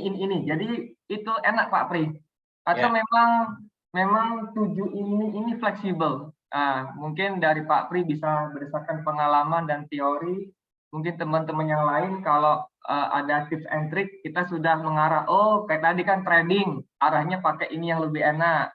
Misalnya product support ini, manufacturing ini. Seperti itu Pak Tri. Terima kasih.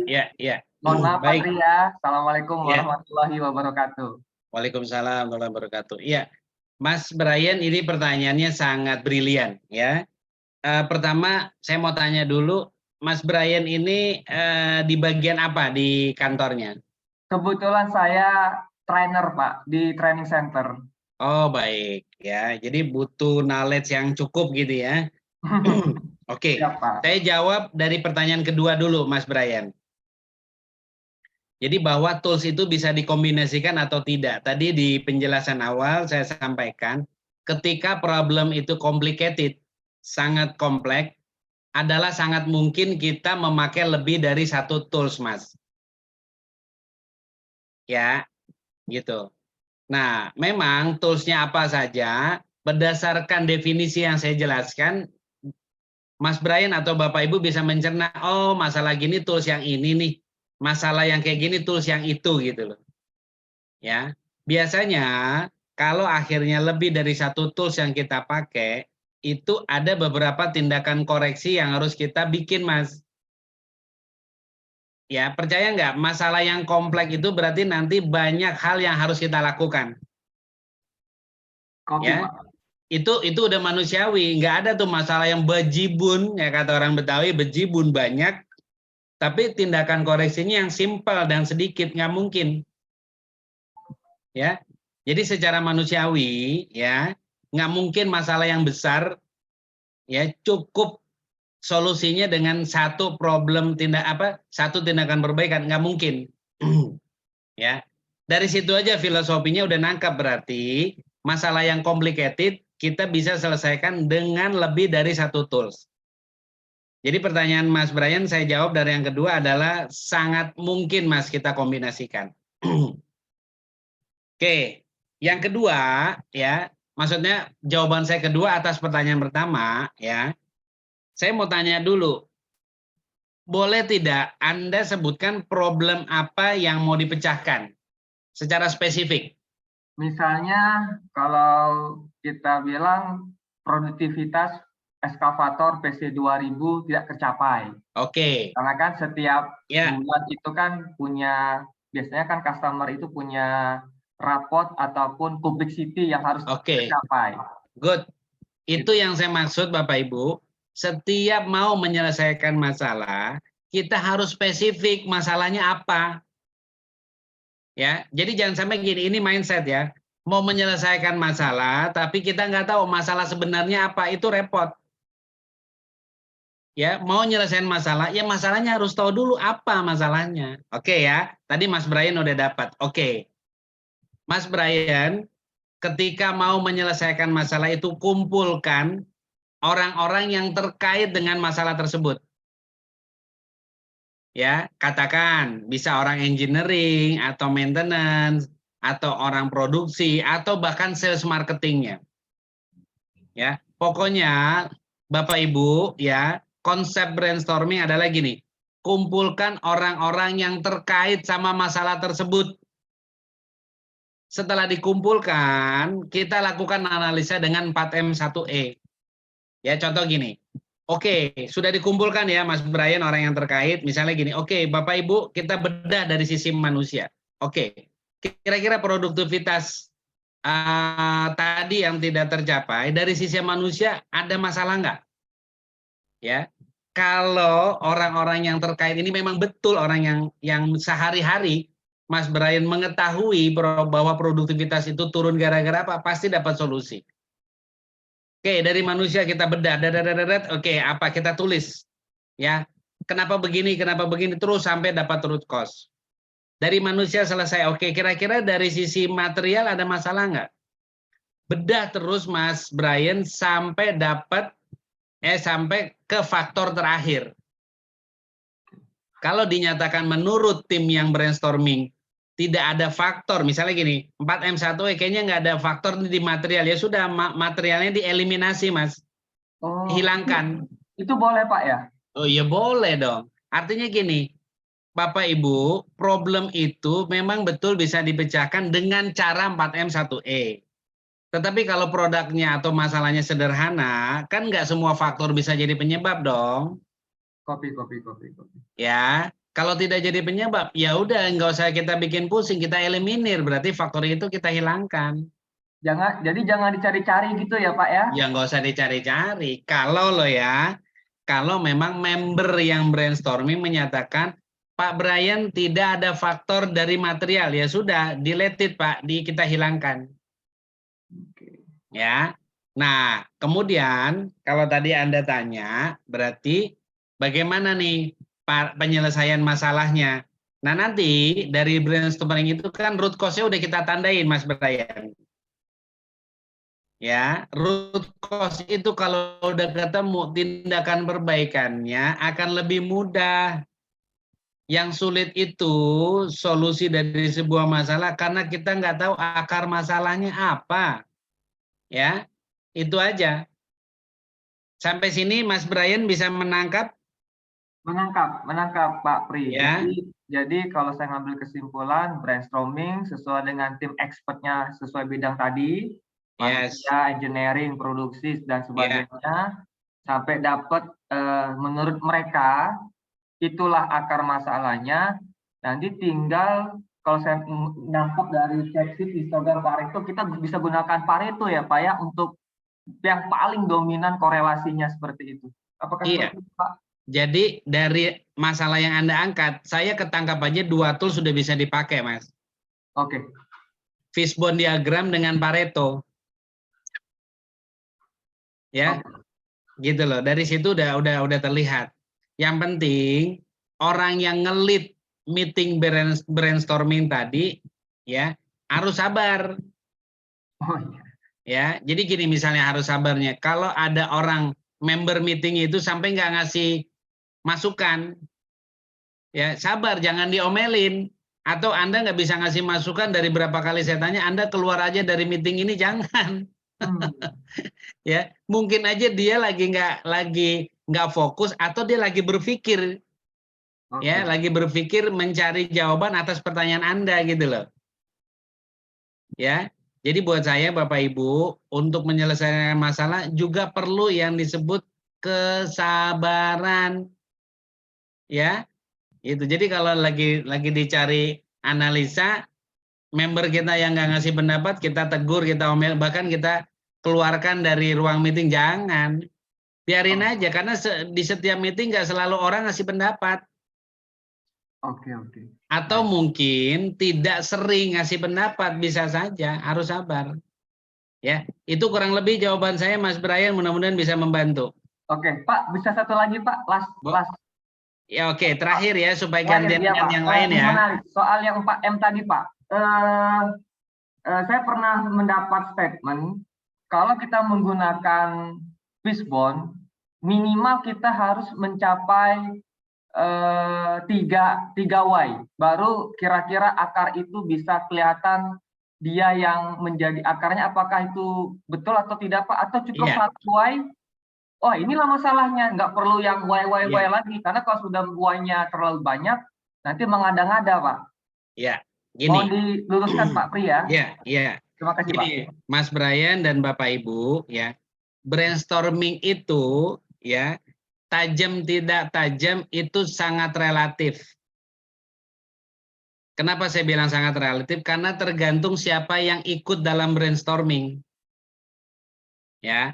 Makanya saya bilang kalau masalah itu ingin dipecahkan dengan baik, maka orang-orang yang berkaitan sama masalah tadi, syukur-syukur dia sangat memahami, suruh datang Mas dalam meeting itu. Ya, sekarang gini aja logikanya.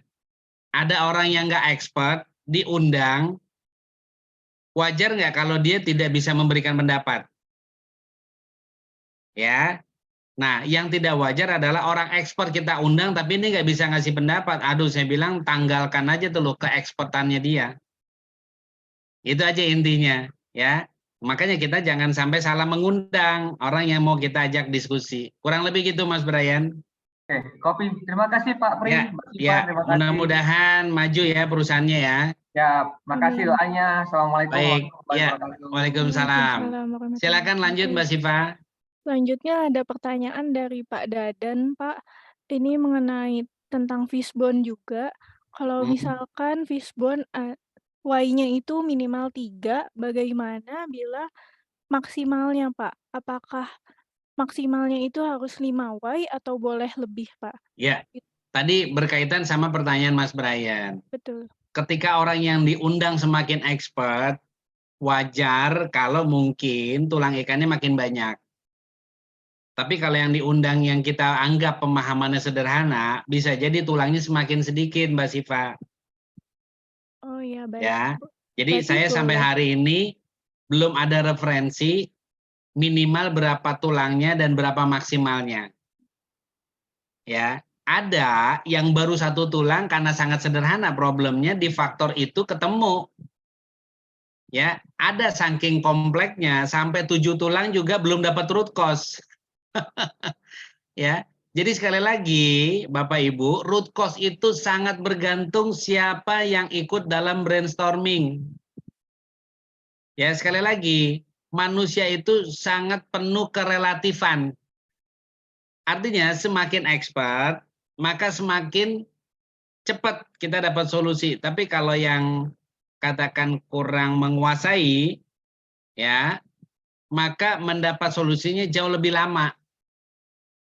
Ya, jadi sangat relatif ya, tulangnya itu mau sedikitnya berapa, banyaknya berapa. Saya sih belum pernah ya mendapatkan referensi banyak dan sedikitnya berapa. Begitu Mbak Siva. Oh, baik Pak Pri, terima Ya. kasih Pak Pri. Semoga menjawab pertanyaan dari Pak Dadan. Selanjutnya ada satu pertanyaan lagi Pak dari Pak Dadan. Untuk diagram Pareto, apakah yang benar itu grafik batangnya renggang atau rapat, Pak? Oh, oke. Ya, diagramnya rapat atau renggang ini bukan masalah prinsipil. Biasanya di Excel kecil besarnya bagaimana skala yang kita bikin. Ya, misalnya gini, besaran 5 dengan 10 begitu kita tarik ya searah diagonal, yang 5 makin besar, 10 makin besar, itu wajar standar. Yang penting angkanya jangan salah kita input. Ya. Ya, jadi sebenarnya bukan besar kecil itu relatif, yang penting angkanya berapa. Misalnya gini Mbak Siva.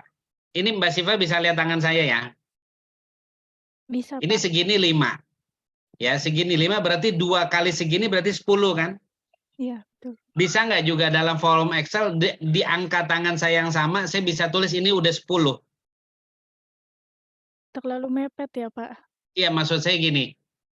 Sebesar ini bisa 5 bisa 10 itu boleh-boleh Oh, aja. boleh. Yang paling penting apanya? Angkanya kan? Ya, betul, Pak. Gitu. Jadi grafik itu cuma bentuk visualisasi Bapak Ibu. Yang penting angka. Makanya yang paling penting sebuah grafik itu jangan pernah tidak ada angka. Ya, aneh nggak Bapak Ibu? Sebuah grafik kita udah interpretasi macam-macam tapi nggak ada angkanya. Orang ngelihat berapa sih itu besarannya gitu. Penting nggak sebuah angka? Ya, sangat penting. Gitu loh. Jadi besar kecilnya bentuk visualnya Pareto itu jangan dipermasalahkan. Yang penting angkanya berapa. Begitu Pak Dadan, mudah-mudahan bisa membantu. Baik, Pak. Terima kasih. Ini ada dari Pak Suwandi, Pak. Saya bacakan ya. Ya. Kemarin saya dan teman-teman baru belajar bersama ISO 31010 teknik-teknik untuk kajian risiko yang dipakai. Terdapat 40 jenis tools untuk kajian risiko. Apakah betul 7 alat QC ini termasuk dalam 41 tools, Pak? Iya, betul Mbak Siva. Ya. Jadi kalau kita pakai ISO 31000 ya, namanya kita salah satu melakukan mitigasi risiko, kita bisa pakai ISO tersebut. Oh ya, baik, Pak. Ya, gitu. Cuma kalau bilang yang terkenal, yang sudah sangat viral, yang banyak ya dipakai itu 7QC tools ini Mbak Siva. Baik, Pak Pri. Kurang lebih begitu. Semoga menjawab pertanyaan Pak Suwandi. Ya, Apakah sudah terjawab Pak Suwandi atau ingin unmute? silakan Pak Boleh. Suwandi. Boleh, Izin silakan. Mbak Sipa, Pak Pri. Silakan Pak. Jadi ini aja ya kalau sekedar sharing gitu. Di ISO 31010 ya, 31010 yang untuk teknik-teknik itu kan ada di apa namanya, ada semacam guidance bagaimana kita mulai mengidentifikasi ya. Kalau di risk assessment kan diawali dengan identifikasi, kemudian lanjut dengan analisis, kemudian evaluasi dan mitigasi kan, seperti itu ya tahapannya. Artinya dari ini contoh saja dari tools yang 31.010 ini ada 41 jumlahnya, dan ketika kita tahap awal mengidentifikasi risiko itu ada pilihan di sana, sudah ada panduannya ya, misalnya dengan brainstorming ataupun dengan checklist begitu ya untuk tahap identifikasi. Ketika analisis bisa pakai fishbone diagram atau Pareto atau yang lain. Ketika evaluasi misalnya ada contoh Al-Arab misalnya kalau untuk di oil and gas gitu ya. Artinya ini cukup membantu buat kita ya. Barangkali memang yang 7 alat QC ini sangat dikenal sekali ya dari awal. Nah, mungkin ini tambahan ya, informasi aja mungkin buat teman-teman. Iya. Ya, makasih. Terima kasih. Ya, sama-sama Pak. Terima kasih Pak Suwandi. Karena saya juga Bapak Ibu pernah melakukan brainstorming untuk hal-hal yang berlatar belakang HSE. Ya, jadi Bapak Ibu, QHSE itu sangat relevan kalau kita mau menggunakan 7QC tools. Ya, ditambah 41-7 berarti ada 34 lainnya, silakan juga Bapak Ibu bisa kaji. Ya, mana yang bisa kita praktekkan terhadap masalah yang datang ke kita, ya. Ada lagi satu dari Pak Abdullah mungkin di kolom chat, Mbak Siva, sebelum saya masuk tools terakhir. Dari Pak Abdullah, ini cara memutuskan pilihan hidup jodoh dengan QC tools, Pak. Oke. Boleh Pak Abdullah dibuka mic-nya Pak, ini pertanyaan yang silakan, Pak. cukup menarik. Pak Abdul.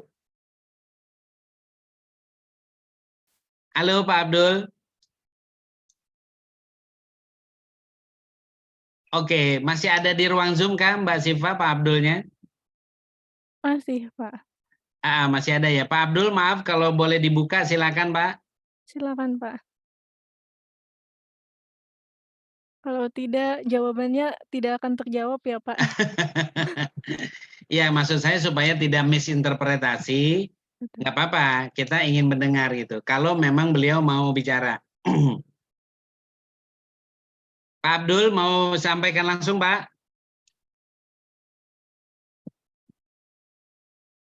Oh, sedang di jalan, Pak. Oh ya, oke. Oke, baik. Gini aja. Bapak Ibu ya, kalau dengan tools ini saya ya pribadi belum pernah menjalankan. Ya, belum pernah menjalankan ya. Tetapi ya yang agak-agak berkorelasi itu scatter diagram. Ya. Itu silahkan dilakukan. Ya, karena kan gini. Hidup jodoh artinya gini, mau mencari jodoh dengan salah satu tools kita kan gitu Mbak Siva ya istilahnya ya. Nah itu kan rangkaiannya banyak. Kalau kita pria karir, apakah iya jodoh kita harus wanita karir atau bahkan pengusaha atau artis ya atau apa saya nggak tahu ya. Atau kalau isi yang mencarinya itu perempuan dan perempuan itu wanita karir juga sama kan, mau mencari yang calon suaminya pengusaha, sesama ya juga karyawan karir atau apa, itu banyak sekali, macam-macam. Berarti bisa ya Pak, sesuai kebutuhan.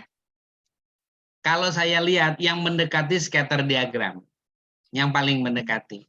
Ya, tetapi kalau dengan tools lain, misalnya saya juga seorang certified untuk konsep ilmu sidik jari, Bapak Ibu, saya pernah melakukan ya namanya teori Stephen.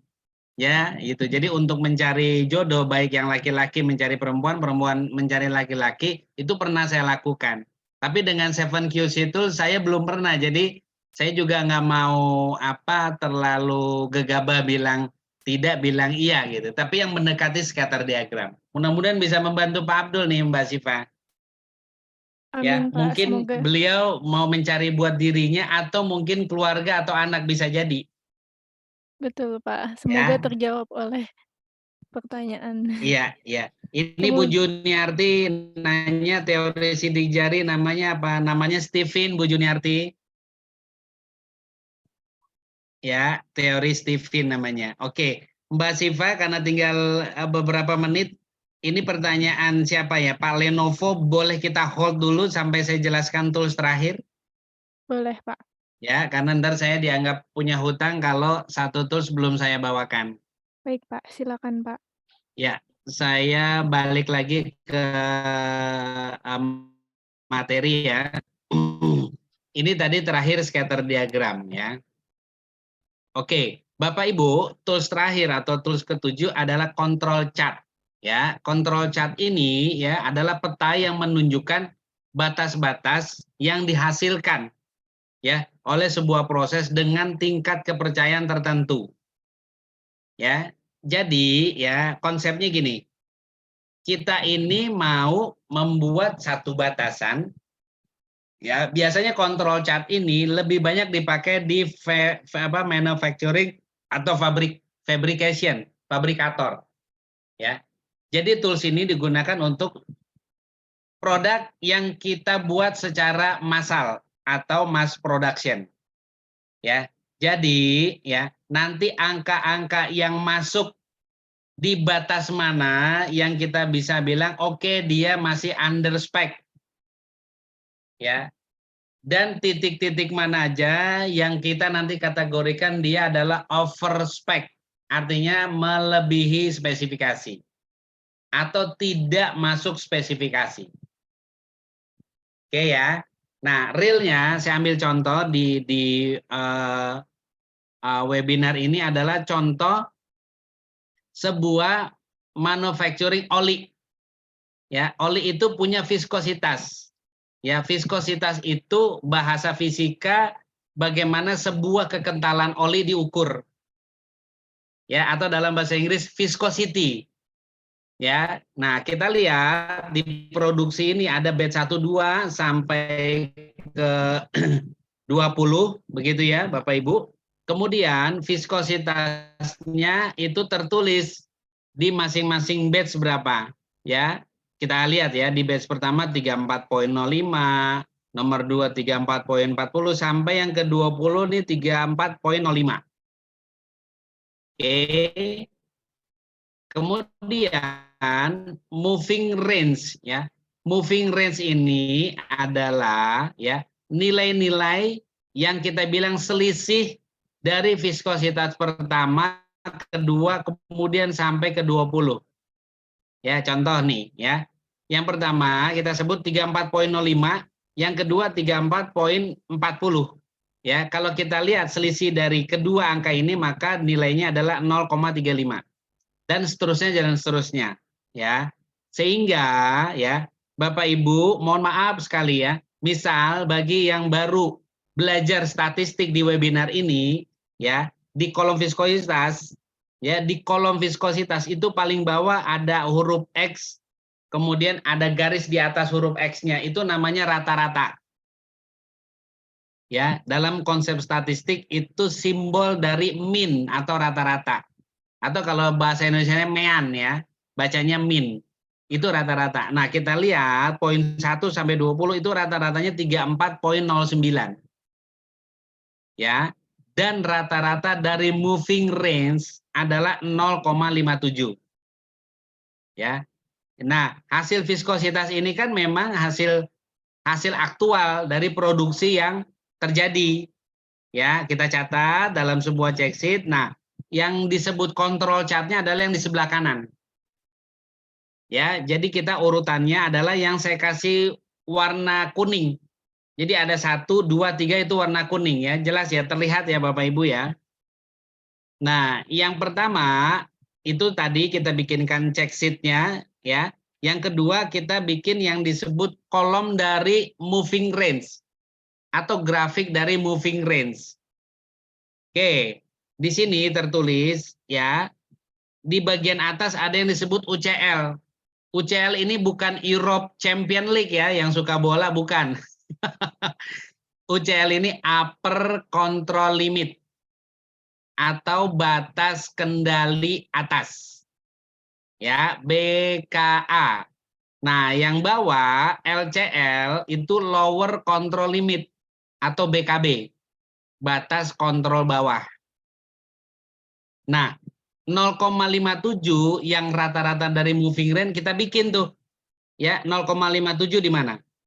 Nah, LCL tadi kita lihat adalah paling kecil 0,01 kan Bapak Ibu, lihat deh.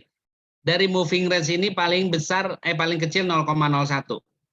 Nah, yang paling besar adalah 2,37. Ya. Nah, dari UCL ke LCL ya, kita bikin garis di tengah-tengah itu ada 0,57. Oke, Bapak Ibu. Nah, artinya kalau kita bilang moving range yang masuk dalam spesifikasi ya adalah yang berada di atas 0,01 dan berada di bawah nilai 2,37. Itu maksudnya. Nah, nilai yang paling bagus adalah nilai yang semakin mendekati rata-ratanya. Jadi kalau di sini 0,57, maka selisihnya nggak terlalu jauh dari 0,57, itu maksudnya. Ingat ya, itu baru moving range. Nah, sedangkan viskositas kita lihat di tabel nomor 3, kontrol chart nomor 3. Ya, kita lihat rata-rata 34,09. Itu adalah nilai tengah dari 33,27 ya, nilai viskositas terendah dan nilai viskositas tertinggi yaitu 35,96. Betul ya? Nah, artinya kalau kita mau bilang viskositas yang baik yang bagaimana? Yang tidak jauh dari nilai 34,09. Kalau orang manufacturer paham melihat control chart. Kalau nanti ada nilai, di situ ada satu contoh. Ya, Bapak Ibu, nilai yang di atas 35,96 yang saya beri warna merah. Di pucuknya itu warna merah. Terlihat semua Bapak Ibu? Terlihat ya? Nah, itu artinya dia out of spec. Keluar dari spesifikasi, keluar dari standar. Maka itu biasanya produk reject. Paham ya? Jadi control chart adalah grafik, namanya control chart kan berarti apa? Bagan kendali. Ya. Kalau dia out of spec, langsung kita perhatikan, oh produk itu kita pisahkan. Ya, jangan digabung dengan produk yang oke. Ya, kurang lebih control chart seperti itu penjelasannya. Kalau ada yang ingin ditanyakan, silakan. Ini cara membuatnya ada di bagian belakang. Ya, itu saja materi pada pagi hari ini. Ya, kalau ada yang belum jelas, silakan. Kita masih punya waktu 4 menit lagi. Ya, silakan Mbak Siva. Baik, Pak Pri. Untuk pertanyaan yang sebelumnya saya bacakan terlebih dahulu saja ya, Pak. Dari Pak Lenovo, pada umumnya kita pakai 7 alat QC, tidak selalu sampai komplit. Contoh scatter diagram dan stratifikasi jarang dipakai. Apakah ada rules harus sampai komplit, Pak? Ya, ini saya yakin bukan nama aslinya ya, karena belum ada saya dengar namanya Pak Lenovo. Ini pasti produk kalau nggak laptop, handphone ya. Boleh yang memakai nama Lenovo, boleh dibuka mic-nya, Pak? Silakan Pak Lenovo. Supaya tidak terjadi misinterpretasi, karena bahasa komplit ini sangat misinterpretasi gitu. Silakan Pak Lenovo, boleh dibuka mic-nya, Pak?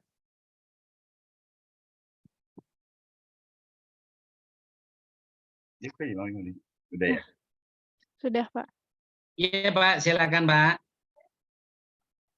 Apa yang dimaksud pertanyaan Bapak ini? Selamat siang, Pak Pri. Ya, selamat siang, Pak. Dengan Bapak siapa ini aslinya?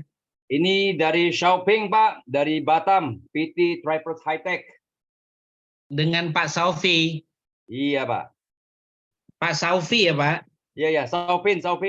Oh, Saufin. Silakan, Pak. Maksudnya gimana nih, Pak? Kalian Maaf, Pak, kata ya. komplit. Kalau kita bicara umumnya kan di pabrik nih, Pak ya. Ya. Selalu kita ada menggunakan 7 alat QC untuk menganalisa suatu masalah. Nah, biasa kita pakai itu nggak sampai 7-7-nya. Ya. Biasanya dari data, kemudian sampai ke root cause analysis. Kalau kayaknya apa tuh charter diagram atau stratifikasi itu biasa ngelipat. Maksud saya, apakah ada rules mengharuskan itu komplit? Sama persis dengan 5W analysis. Apakah ada rules mengatakan, oh 5W itu harus komplit 5? Tolong di advice, Pak. Terima kasih. Ya, baik Pak Saufin. Tadi ketika Mas Brian tanya, saya ada penekanan ketika orang yang brainstorming, kita libatkan yang sangat pengalaman, maka solusinya akan lebih cepat didapat. Tetapi kalau yang kurang atau bahkan tidak ada pengalaman, lebih lama didapati solusinya, bahkan tidak didapatkan solusinya. Ya, jadi ini sangat relatif, Bapak, bahwa masalah itu komplit artinya selesai, solusinya ditemukan. Apakah dengan 1 atau 2 atau 3 tools itu sangat relatif. Ya, jadi sekali lagi Bapak Ibu, pertama tergantung masalahnya, kedua tergantung siapa saja yang ikut brainstorming. Ya, karena kan kalau masalah di tempat kita, kira-kira yang brainstorming kan pasti di tempat kita juga kan. Kalau ada orang luar eksternal kita libatkan, biasanya ya kalau ini tingkat corporate, biasanya vendor. Ya, atau mungkin subkontraktor karena dia secara skill mumpuni untuk membantu masalah kita. Ya.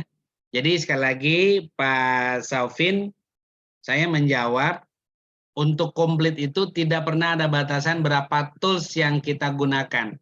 Yang bisa menjudgment ini selesai dan tidak adalah Bapak sendiri yang punya masalah. Ya, atau Bapak sendiri yang berada di sekitar masalah tersebut. Ya, orang lain tidak ada yang bisa menghakimi. Ya, jadi tapi indikator itu selalu ada. Gini, bahwa solusi itu betul efektif dan terjadi ketika masalahnya tidak terulang setelah kita ngambil solusi. Itu aja yang perlu dipegang. Ya. Tetapi tindakan perbaikannya yang mau kita ambil apa, semua tergantung orang-orang yang brainstorming. Dan juga sangat tergantung orang yang mengambil keputusan atas problem tadi. Misalnya gini, oke, hasil brainstorming seperti ini, oke, lakukan. Yang menjadi corrective action itu lakukan mulai Senin depan misalnya, atau mulai besok hari. Ya, itu sangat relatif. Ya, itu mungkin yang bisa saya jawab Pak Saufin, mudah-mudahan bisa membantu Pak. Baik, terima kasih banyak Pak Pri, cukup jelas. Ya. Oke, terima kasih. Sama-sama, masih Pak. ada Mbak Siva? Di kolom chat ada dari Pak Dwi Pantoro, Pak. Ya. Beliau ingin chatnya, bagian akhir chatnya ditampilkan lagi, apakah boleh Pak? Sepertinya beliau ingin Yang bertanya. kontrol chat? Iya, Pak Dwi Pak, Pantoro, yang bagian kontrol chat kah maksudnya Pak? Maaf. Ya Pak. Kontrol chat, oke ya. Saya sharing kembali ya. Ya, baik Pak.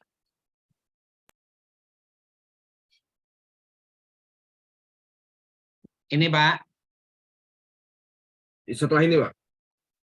Oh setelah. Ini? Ya. Ya. Ini rumus-rumusannya Pak ya? Ya, jadi setiap pembuatan grafik tadi, saya selalu membuatkan WI-nya ya. Kalau orang ISO bilang WI-nya ya, work instruction-nya gitu. Ya. Apakah ada pertanyaan Pak dari slide terakhir? Oh enggak, saya cuma tadi kelewat aja Bu, mau lihat rumusannya. Oh ya, Oh, oke. iya, baik. Kalau Bapak Ibu mau mempraktekkan, bisa menggunakan Microsoft Excel yang sangat sederhana itu, ya. Jadi tidak ada software khusus. Gitu. Kembali Pak Dwi Pantoro, ada yang ingin ditanyakan Pak? Maaf Pak, mic-nya masih tertutup. Mohon maaf, cukup Pak. Oh cukup, baik. Ada lagi Mbak Siva yang ingin ditanyakan? Sejauh ini sudah tidak ada sih Pak. Sudah tidak ada ya? Ya, bagi Bapak Baik, Ibu. kalau gitu ini juga sudah 11.34 ya. Sudah saatnya kita foto bersama, nanti dibantu Mbak Siva. Mungkin ada beberapa yang ingin disampaikan ya. Silakan Mbak Siva. Baik Pak. Siap. Ini Pak, kalau untuk satu pertanyaan lagi, apakah boleh Pak? Sepertinya Pak Oh ya. Sahril sudah membuka mic. Apakah ada pertanyaan Pak Oh iya, Sahril? silakan Mbak. Untuk sementara cukup Mbak Siva. Oh iya, baik. April Siap. cukup ya. Terima kasih. Mohon izin Pak di slide selanjutnya. Ya baik Bapak Ibu peserta webinar, saya ucapkan terima kasih karena telah mengikuti webinar dari awal sampai akhir. Berikut saya ingatkan kembali, bila Bapak Ibu berminat dengan e-sertifikat seperti gambar di samping kanan, Bapak Ibu bisa men-scan QR code, kemudian akan terhubung kepada saya. Lalu saya akan memberikan prosedur untuk mendapatkan e-sertifikat dan e-materinya. Selanjutnya, Pak. Mohon izin. Kemudian ada webinar evaluation. Berikut adalah QR code-nya. Bapak Ibu bisa scan, kemudian mengisi Google Form sebagai bahan evaluasi untuk webinar hari ini. Kemudian selanjutnya, Pak. Ya, terima kasih kepada Bapak Ibu. Webinar kita sampai di sini lagi. Semoga Bapak Ibu dapat mendapatkan banyak manfaat dari Pak Pri. Dari Pak Pri, apakah ada kata terakhir untuk penutup? Iya, terima kasih Mbak Siva. Bapak Ibu, tidak ada pembelajaran yang akan selesai sampai kemudian kita akhirnya ditutup sama tanah gitu ya. Artinya selama kita masih punya nafas, itulah batas kita belajar. Artinya kalau kita masih bingung, coba dipraktekin. Ya, biasanya yang lama untuk mengerti karena kita nggak pernah dipraktekin. Dan even itu salah, walaupun salah nggak apa-apa. Coba lagi diskusi, nanti kita akan familiar. Ya, jadi jangan pernah putus asa dalam belajar. Itu aja Mbak Siva. Terima kasih Pak Pri. Semoga bermanfaat bagi kita semua. Kemudian sesi terakhir adalah foto bersama. Bapak Ibu, saya mohon untuk menyalakan kamera agar kita bisa foto bersama. Ya baik, kita tunggu yang lain untuk membukakan kameranya. Mungkin Pak Robert ingin membuka kamera. Ibu Gina. Baik, di sini ada 2 slide. Saya hitung ya Bapak Ibu. Untuk slide yang pertama, oh ya masih ada Pak Fens. Ibu Gina sepertinya ini gelap kameranya. Saya hitung untuk slide yang pertama, berikan senyum yang terbaik dan minta jempolnya Bapak Ibu. Boleh, nah ya siap. Saya hitung untuk slide yang pertama, 1, 2, 3. Untuk slide yang kedua, saya hitung 1, 2, 3. Terima kasih Bapak Ibu. Semoga kita bisa bertemu di webinar selanjutnya. Terima kasih Pak Pri. Ya, baik. Terima kasih Mbak Siva. Bapak Ibu, terima kasih. Selamat berakhir pekan. Terima kasih Pak Pri. Terima kasih.